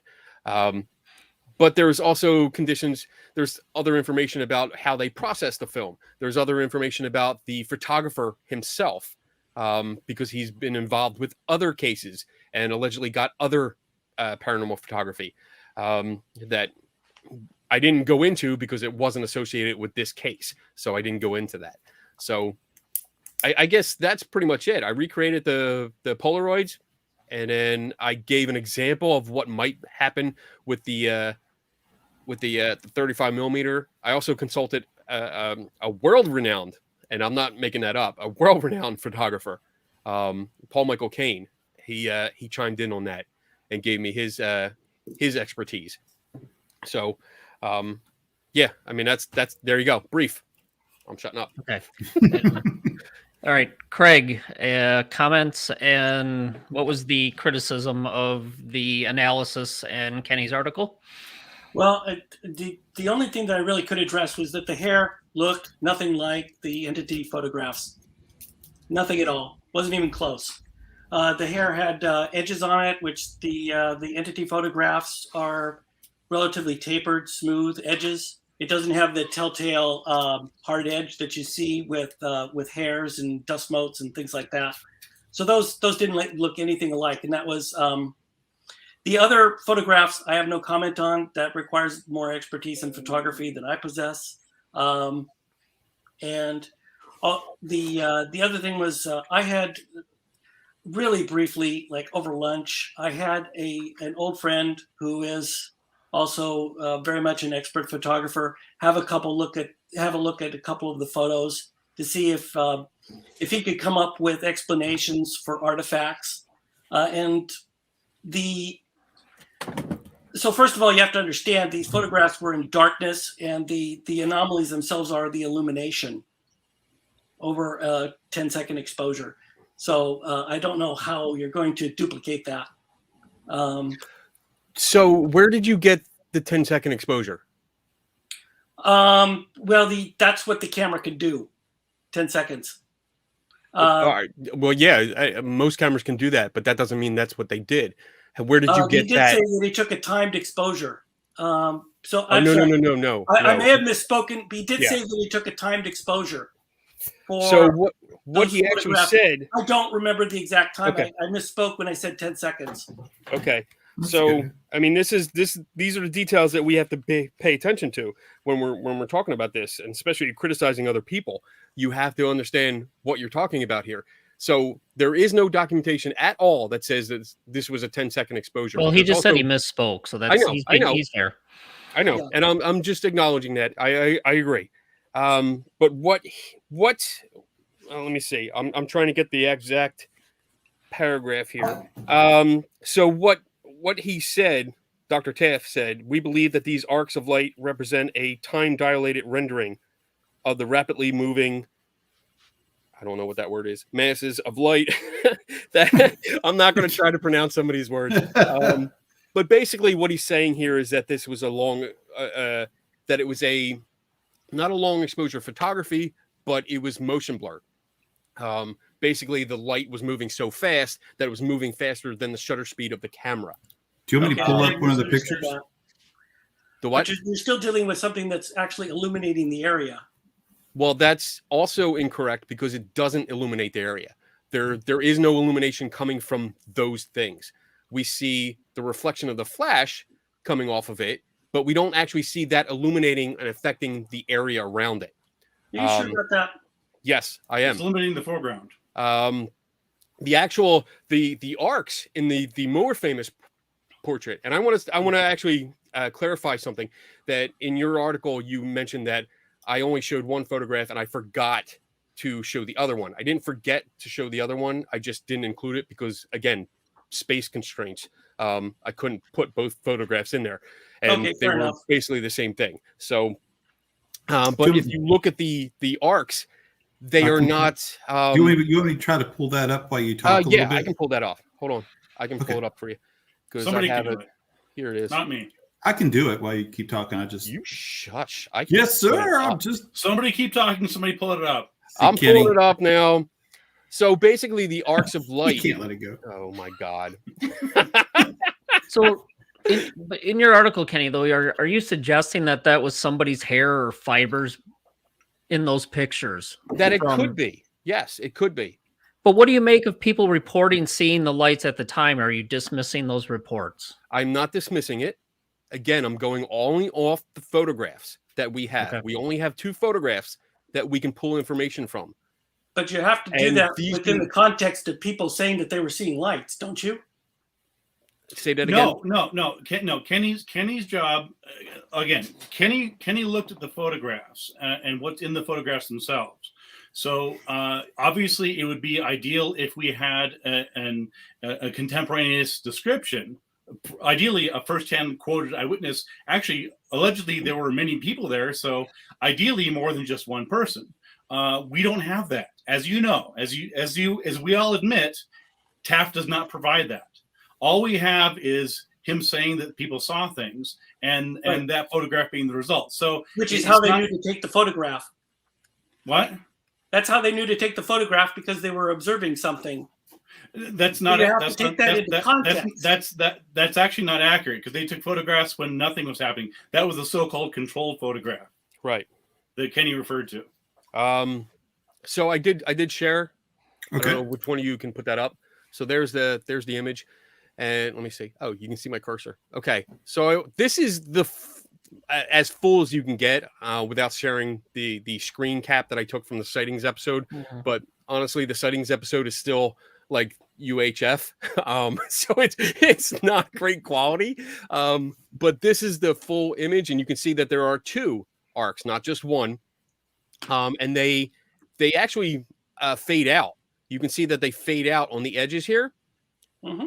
And again, over here, it actually goes over this person that's sitting here. And then it fades out on over here. There's no illumination coming from these arcs. There's no illumination. We're not seeing any illumination coming from them. We're seeing the illumination coming from the flash. These images were not taken by the SX70. So I want to just correct that. That was just a mistake in your piece there, Craig, because you did mention that it was taken with the SX70, and it was not. These were taken with 35 millimeter Tri-X film, which is 400 speed film. And in Taft's account, he said that they pushed it. They pushed the film up to 6,000, over 6,000 ISO. And what that means is they actually pushed it way beyond its limits, the film's limits of what it can record.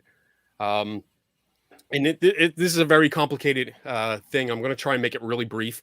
400 speed film, you can do this trick. There's a trick called push or pulling, where you shoot 400 speed film at like 800 speed, which underexposes the film. But then when you develop it, you keep it in the developer for a longer time and overexpose the film. So what they're doing here is they're using 400 speed film. Taft doesn't actually tell you whether they shot differently. He only tells you that they developed they overclocked it, which they pushed it actually past what anyone recommends you push it for. Usually you can do it for like, I know I'm getting confusing because there's so much information about this. There's 400 speed film. If you double it, you go to 800, you go to 1600, you go to 3200, and then 6400 speed film.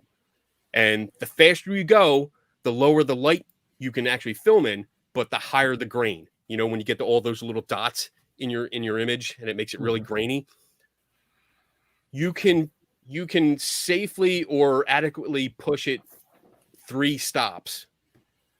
Which would take 400 speed film to 3200. But Taft, in his book, several times he mentions that they push it beyond that to 6400, which is pushing it way beyond what the film's capable of. So I have a problem with that, because what you're seeing in this photo, or what was on screen here, is a high contrast image that's not the original image. The shadows, when you push images like that, the shadowed areas don't really change. But the highlighted areas, the bright areas, become much brighter. So these arcs of light were nowhere near as bright as they appear in this photo. This is the result of developing. And that's an issue. That's a real issue because they pushed it way beyond. That's like me bringing an image into Photoshop and turning the brightness way up so that it looks like it's much brighter than it is. That's why you see how contrasty this is, between the lights and darks. It's very high contrast. This is not what the original image looked like. Mm-hmm. And Craig, I also want to correct something you said earlier about how the photographs were all taken when people said they were seeing things. As I mentioned before, that wasn't accurate for a couple cases, including the so-called control photo, which, as Kenny mentioned, isn't any sort of control at all. And that's also the case for that photograph right there, where you can see there's no reaction to the streaks. The woman in the front, in the center, I think it's her psychic friend Candy, is looking bored and looking away. So you're not seeing in real. So the photograph taken at that time is not, in fact, was not taken in response to people saying, "Oh my God, look at that streak in the sky." No one's reacting to it. So that's a mistake you made a minute ago. There's no reaction, and okay. So I jumped ahead to the second one. So that's it, and you can see like this is the description that I want to read the description Barry gives. Instead, were brilliant arcs. One essentially framing Doris. The others were floating in the middle of the bedroom when Doris was not even present in the room. And then he actually goes on to say that Doris was cowering from these lights, which is not. This is not what we see here. If anything, I mean, she looks kind of bored. Nobody's doing anything. Everyone's kind of just looking around. Even no one's pointing to any lights in the room. The person, and I'm not going to attempt to say if this is a man or a woman. I don't know, and this is the 70s, so. But the person there in the weird-looking shirt, holding a camera. She's holding a camera, but just looking. She's not doing anything. She's not reacting. There's no reaction at all. And you can see the second arc here. Where's my cursor? There it is actually between her and the camera. So these are closer. And then this actually, you can see the end of this coming here. These are actually closer to the camera that's taking this picture. So they're not illuminating in this place. If this was illuminating or self-illuminating, I would expect no shadows here at all. And also on the left-hand side, where we see her shiny hair. If that were actually a glowing, light-emitting entity, we would see some reflection in her hair because we see the reflection from the flash. Right, and all we see right here, this is the flash reflection. It's a reflection off the paint on the wall. Oh, and that's also something I wanted to address too. In your piece, you wrote about. Let me get the quote right. Under maybe pay more attention, you tell me that. Let's see. Where is it? Oh no, before that. So you point out that the skeptical hobbyist goes on to criticize the original photos because the poster board wasn't up. He got his timeline wrong. The poster board came later after Dr. Taft and the others realized that there was something to photograph. It's another pointless and inaccurate criticism. This is incorrect. Yeah, skeptical hobbyist is quite generous. Yeah, shut up, Dave. I want to point out that on the fifth visit, I don't want to show you here if you can see that this fifth visit, which starts right here, on the fifth visit to Doris's house resulted in a large-scale magnification of all phenomenon. We began by duct taping large black poster boards up on the walls and ceilings of the bedroom, all of which were numbered and identified with a magnetic orientation. White duct tape was also placed between the dark panels that formed a grid network like graph paper, therein providing us with a reference for further attempts at photographing the lights. Black And then it poster all fell boards down. were also what? It fell down. That was Yeah, in it a fell different- down later. It fell down later, and I'll get to that. So they go through this. They talk about. Can you? Down the Why bottom don't of the you? next page. Why don't you give him the page numbers because he has the book there? Why don't you? All right, yeah. So page Yeah. 42, that's where they start describing it. And then they go on the bottom of page 43. They start describing the photographs that they got, which is the ones that they describe here. And then let's see, under the phone, on 44.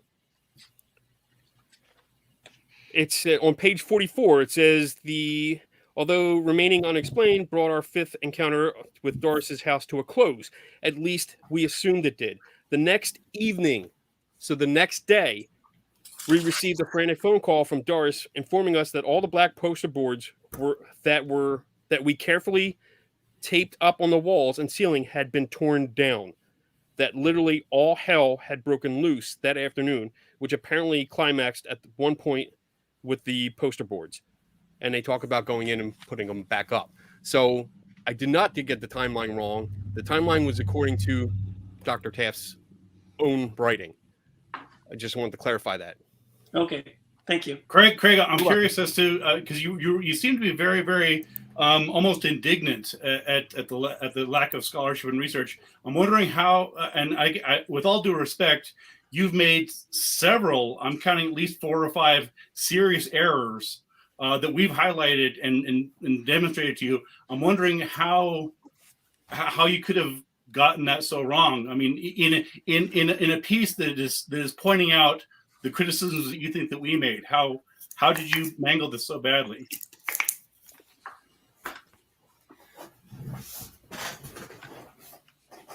I have a few small. First of all, I was going off of part of this is what Barry was telling me at the time, and I wish he was here today. So do I. So yeah, on some of the photographic errors, it looks like I've made some minor errors. Well, right, but I mean, I don't mean to make a big deal about it, but you seem to be going out of your way to gloating at the mistakes that you seem to think that we have made, when in fact you made those mistakes. I just find it ironic. I'll have to go back and check. That's all.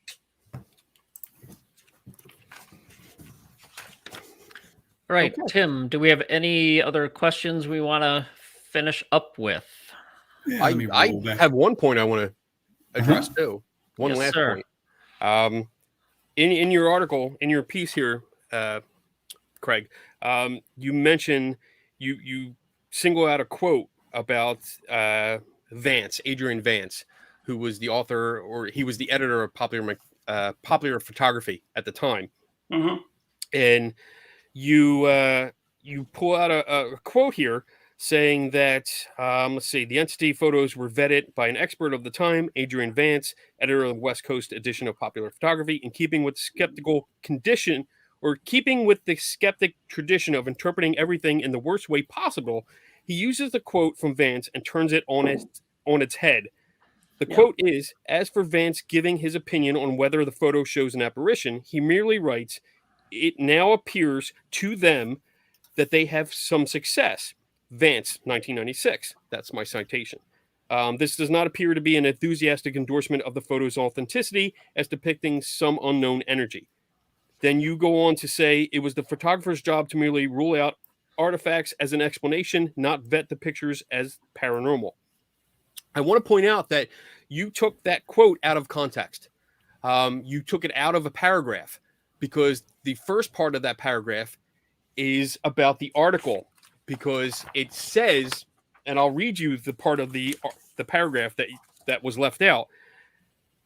Also, in an episode of Sightings, The Ghost Contact, narrator Tim White goes a bit further, stating the negative of this photo was authenticated by Popular Photography and was the only alleged ghost photo ever published in a magazine. Vance published an article in the May 1976 issue of Popular Photography that included one of these photographs, but the article failed to mention whether the magazine authenticated the negative. That was the paragraph, or the rest of the paragraph before the quote that you picked out of there. So the criticism that you made, I thought was completely unfair, because I was referring to what Vance himself wrote. I pulled the original article, and nowhere here does it say he authenticated anything. He barely talks about the negative. He doesn't talk about the negative at all in the article. Did you read the article? I didn't have a chance to read it. No. Okay. Probably should have.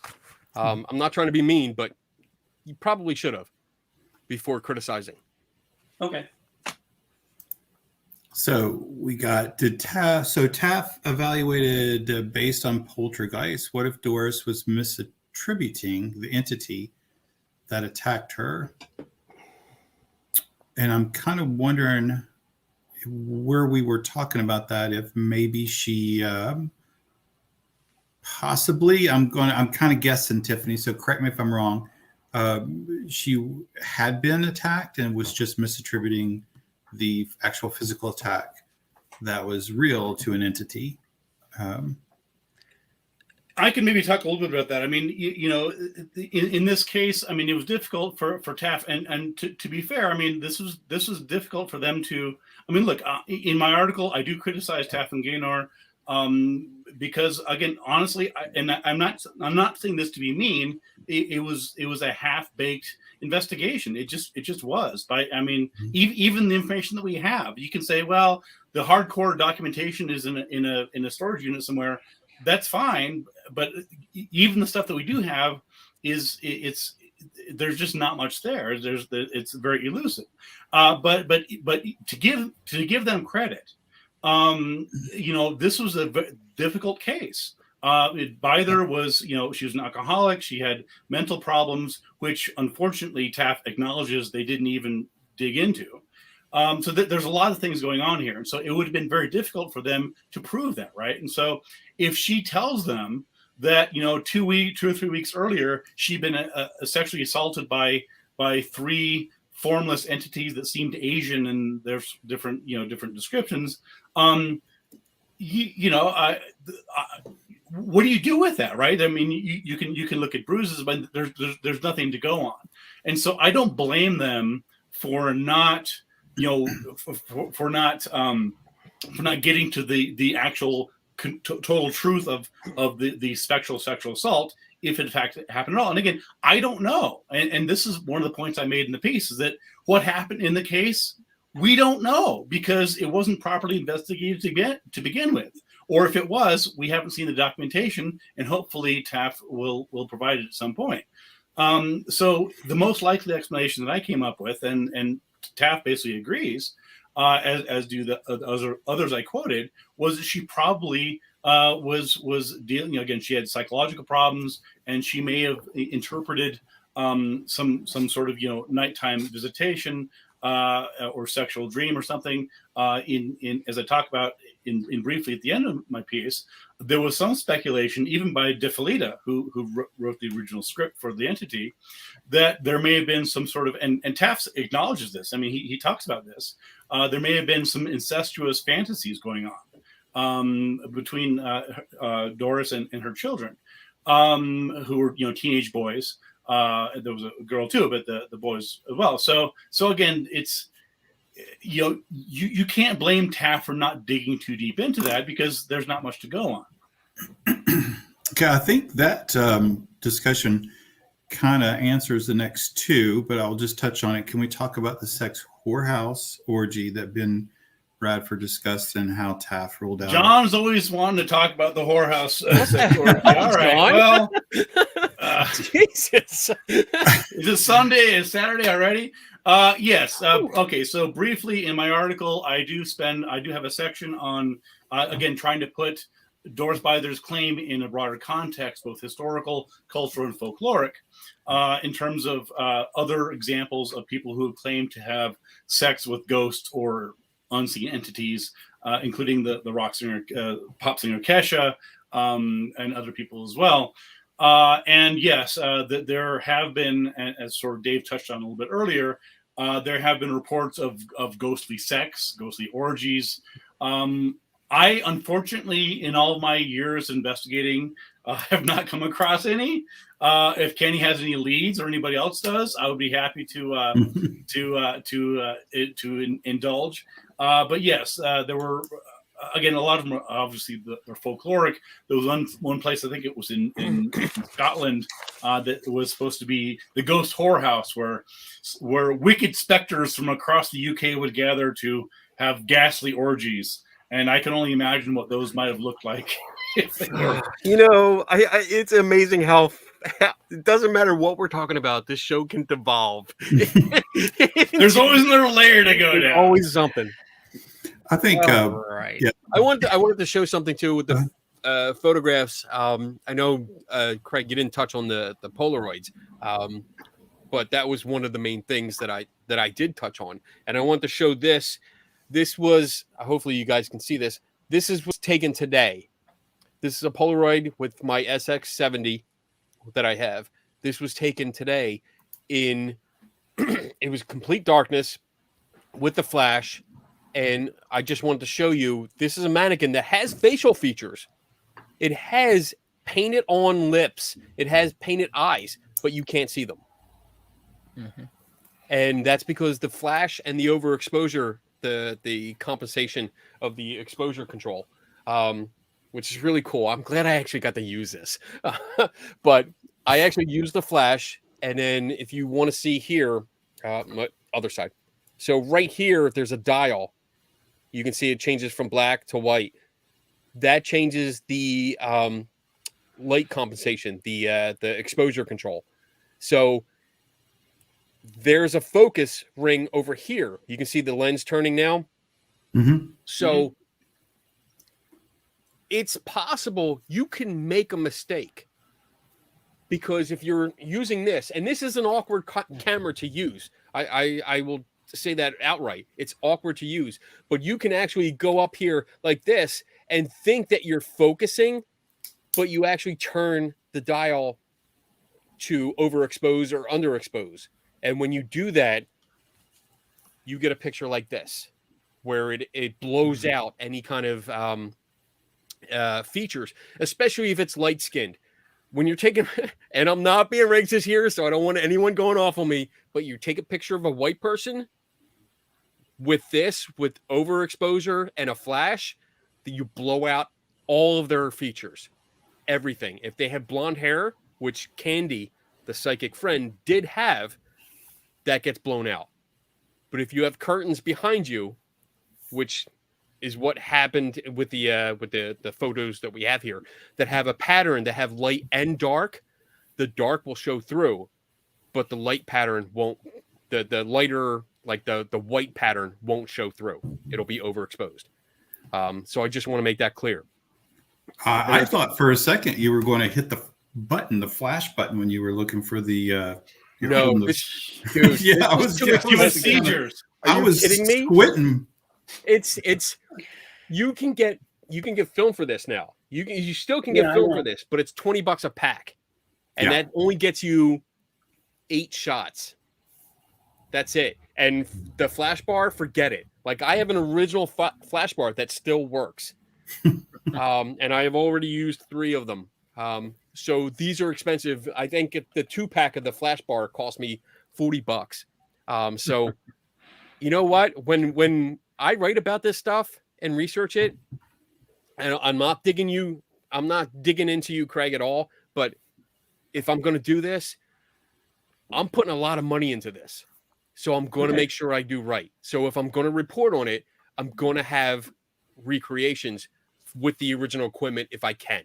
And this was as original as I can get, because this is literally a $300 camera, $40 for a flash bar, and $20 for a backup film. Holy crap! That was a lot just for one picture. Thank you very much, Kenny. That clarified something that I didn't know. You're welcome. I'm Don't glad you that have I an did that. expense account with Ben and So Yeah, come on, Ben. I mean, Fire? No, I mean, like any other investigator. Man, how who's out of cheap can pocket. that guy get? I know, right? Gentlemen, I tell you.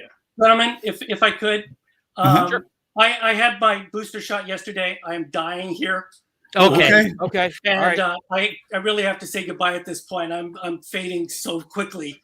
Okay. Well, Okay, it's nice well- talking to you. I appreciate the conversation. Yeah, well, thank you you. for coming Thank on, you. Craig. We appreciate it. Great discussion. I hope you recover and feel better, and your booster works well for you. Thank you But so take much. care Yeah. and thank you. And Thank you so everybody got much, to make Craig. your points to me, right? The what? You guys, you got to make your points to me. You feel like Oh yeah, no, I Okay. I thought it was great. Are you satisfied? Are Yes, you are you? are you okay? Yeah. I'm going to change how I approach this a little bit in the future. Okay. And Yeah. feel free to reach out. If Yeah. you Yeah, want to I bounce will. ideas off. And if feel you want to free make reach more out. points and come back on, just let Yeah. us know. We'd be glad to have you back anytime. All right. Okay, great. Yeah, Thank you. either way, you're more than welcome to come back on and just On talk any about other topic. cases. Yeah, that would be Yeah, fantastic. that'd be great. But get some rest first. Yeah. Yeah. And congratulations We'll get some rest. on your booster. You're going to be safe. Yes. We'll talk to you Booster soon. Thank you too. very much. All right. Take care, Craig. Take it Okay, easy, thank you Craig. very much, guys. Bye bye. Bye bye. And I'm actually going to have to go pretty quickly myself. I have a flight tomorrow that I have to. Oh, you're such a bitch. Some of us got to work, man. Someone's got to There's work. one person in the lower screen besides Ben. You think he'd leave, but he doesn't get the point. Talking about me? Fuck you. See, Craig's gone. Now we can be our Should There we? you go. Kenny. Anyway, need- all right. So closing thoughts. Let's go around and let's start with Ben. Closing thoughts on this. Closing thoughts. I'm still proud of the work that I did on the entity case. I like Greg. He seems nice, but I think he sort of did a hatchet job. I don't think he really fully got what I was trying to do, and that's fine. I mean, whatever. But I think I did a fair job. I did criticize Taff, but it wasn't mean-spirited. I don't dislike the guy. I'd love to have a beer with him at some point. But in all sincerity, I don't think he did a good job investigating the case. I sincerely wish he had. I mean, I really do. I wish we had all sorts of stuff to look through. And I hope that someday we get to see it. And I will reiterate, if there is a effort to try and pull the documentation out of the storage unit in Southern California, I will donate $300 towards that to help get it seen. And I appreciate the conversation. And it was nice chatting with you guys and Craig as well. And that's about all I have to say. You hear that, Kenny? He's going to donate $300 for that, but you're on your own with that damn camera, dude. That's right. That's all right. It's all right. I mean, I love. I'm just happy that I got one. All right. You don't understand. This is like the holy grail of my collection. I'm so happy that I got it. That's cool. So All right. Closing thoughts on your end, Kenny. all right. So yeah, I'm piggybacking off of Ben, what he said. I have no ill will against Craig. I know that I feel that his article was a knee-jerk reaction because I think he took it personally. I think his friends with Barry Taft, and he took it as like you're picking on my friend, and I'm gonna stand up for him. Just to be clear, I did invite Barry to be on too, but he never responded, and he actually declined through Craig. Okay, Just so so you know. I understand that. I get that, and I'm really happy that we had this opportunity to address these issues on the show, almost face to face, as face to face as we can. But I don't think, and this is actually a good lesson. I think this is something that we've touched on this show before. I don't think Craig did the homework for this. I think it was a knee-jerk reaction. He jumped on it because he got so much wrong. And there's a couple points that I didn't even get to where he criticized like me, where I wanted to address, but it's cool. But even when I said it, and I definitely think at one point, especially after when I went off on the one tangent, You know, I was very in serious mode. I was very serious. I was like, we're going to talk about this shit, you know? And his response was, okay. He didn't make excuses, which I appreciate. And I think that was great. I think I all due love this respect, forum. I absolutely. love the forum we have because we can do this, and I'm Right. glad we proved it out with inviting Ben and Craig on to do what we normally do every week. It was Right. It was nice to see, actually. And I mean, overall, I don't think the original entity case, the Doris Byther case, was a good investigation. I think it was a typical ghost hunt kind of thing, but it was due to inexperience. Nobody knew what to do, and they were pretty much flying by the seat of their pants and trying to figure out what to do. Yeah. But I also think there was a lot of Dan Aykroyd thrown in there. And what I mean by that is Dan Aykroyd comes up with really good word salad, really good shit to over-explain things. And when you can just step back and say, well, you know what? If you just use the flash on the Polaroid, you get this kind of picture. Yeah. It's as simple as that sometimes. You don't have to over-explain it. And I think that's where that case went. And then it petered out. And unfortunately, Doris moved, and you know, you couldn't investigate it anymore. So, plus there were so many other problems I had with that case. And if I could just add one other quick thing, which we didn't get into. Shut up, Kenny. Shut up. Shut up, Kenny. Let Ben talk. No, it just real quick because it actually didn't come up the conversation. You know, Barry Taft believes he's psychic. I'm not saying he's not. I think that's important for people to know that he's you know, ghost hunter, parapsychologist. He believes he himself is psychic.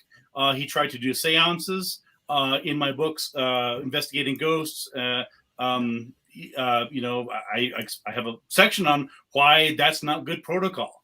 So again, with all due respect to Barry, bringing psychics in for seances, I mean, I get you want to do that, but that's not good science. It's just not. And you know, at one point, and it came in the chat earlier, I think he's claimed to have investigated, I think it was like hundreds or thousands of cases.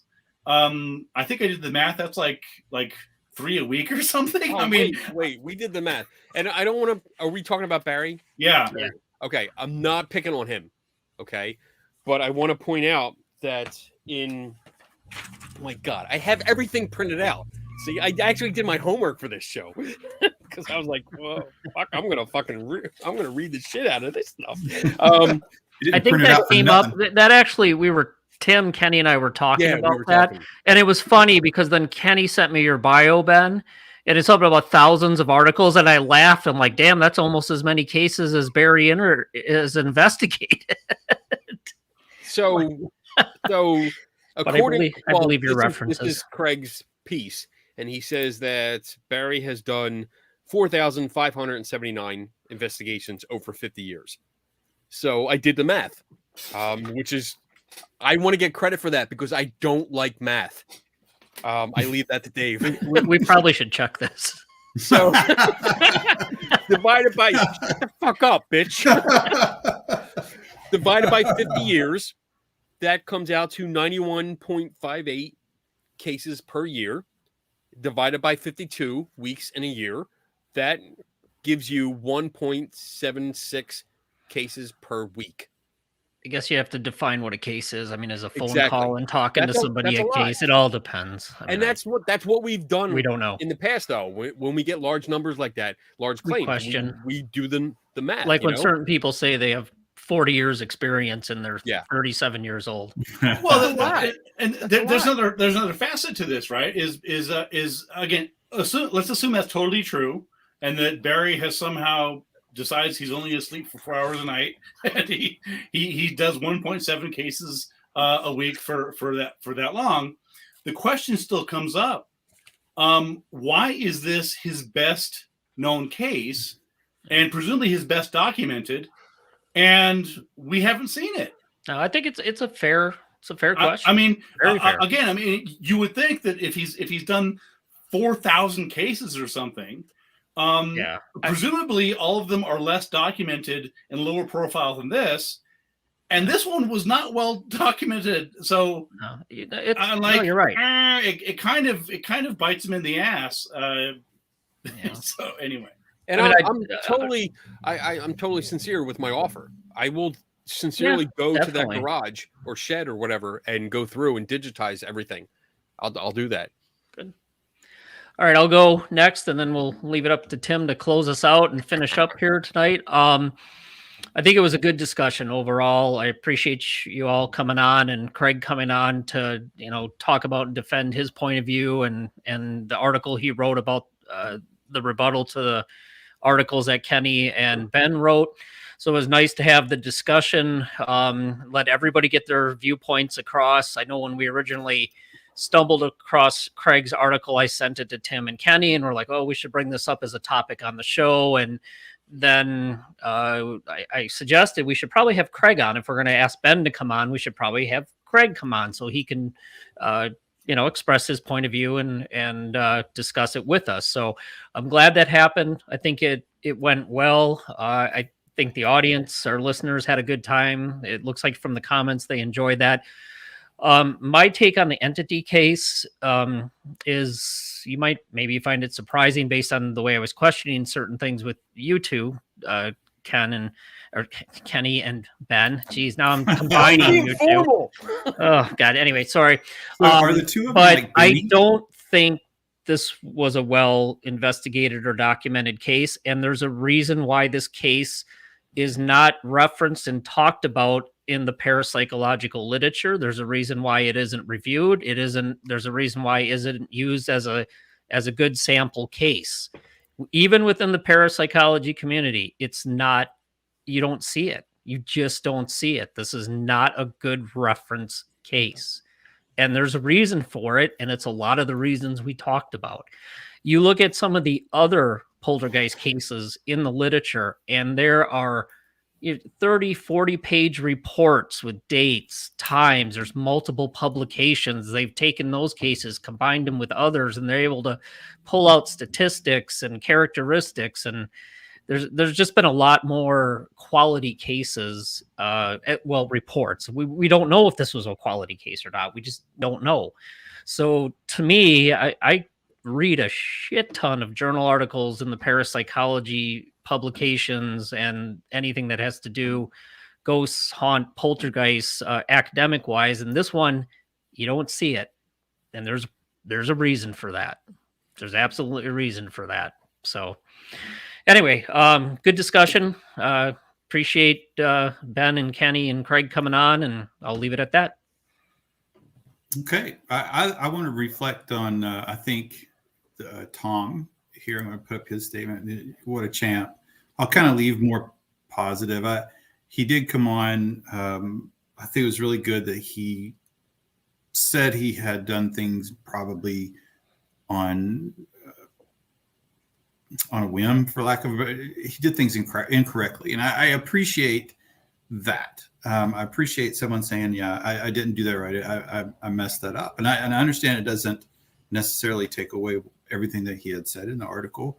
I also kind of reflect exactly on what Kenny said, that I think it was probably a knee-jerk reaction, and Barry's his friend. And if Barry's truly sick and as sick as he's talking about, it could be even more of an emotional response from him than it is a logical response to the articles. But I do want to give Greg a lot of kudos for coming on, and I appreciate the conversation. It was really good, and I did like that. And I want to show this too, because I think this is a good compliment. I like that we all can do that. We can. There's no way that government's going to be having any kind of civil discourse, but I'm glad that we can have it. Maybe and we try should to. Consultants. I like that we try that. I like that we do that, and I appreciate someone pointing that out. So that's a good compliment, at least for me. So I appreciate that. Okay. Other than that, all right. Well, that's it. I'll let Ben and Kenny tell us if they have anything coming up and anything they want to plug. Since Craig already left, I will plug Craig's book for him real quick. I mentioned it in his bio, but I've read it. It's a fun read. It's a good read, so I'll plug it for him. Besides that, I have nothing coming up, just a lot of work stuff. So I will be back hopefully next Saturday night for another 3 Tortured Soul episode. Let's go to Ben. What do you got? Anything you want to promote? Yeah, keeping busy on things. I'll give a shout out to my podcast called Squaring the Strange. We're doing got a little thumbs up there. Thank you. With my co-host Celestian Pasquale, and we're actually in the middle of a 4-part series on moral panics. So it's kind of fun. So check that out and subscribe and find us. And if you haven't seen it, then check out the current issue of Skeptical Inquirer Science Magazine, which of course Kenny and I, Kenny's looking around for. He's like, "Oh, let me go find it." I didn't know we were going to plug it. But yeah, if you haven't read it, check out our article. And in fact, the cover is by my friend and co-host caricaturist Celestia Ward. So check it out and see what you think. All right, Kenny. Yeah, I hope everyone enjoyed tonight, and especially seeing me in a shirt with a collar. Because I don't ever do that. But I do have this little show called the Skeptical Help Bar, which I do every Friday night at 9 p.m. Eastern. It's live streams on Facebook and social media and YouTube and stuff like that. So, come on. Basically, I do what I do here is drink and talk about paranormal topics and skepticism and science and shit like that. And then every Saturday night, I join these two fuckers and we do a show called 3 Tortured Souls. And I usually am a co-host, except for tonight.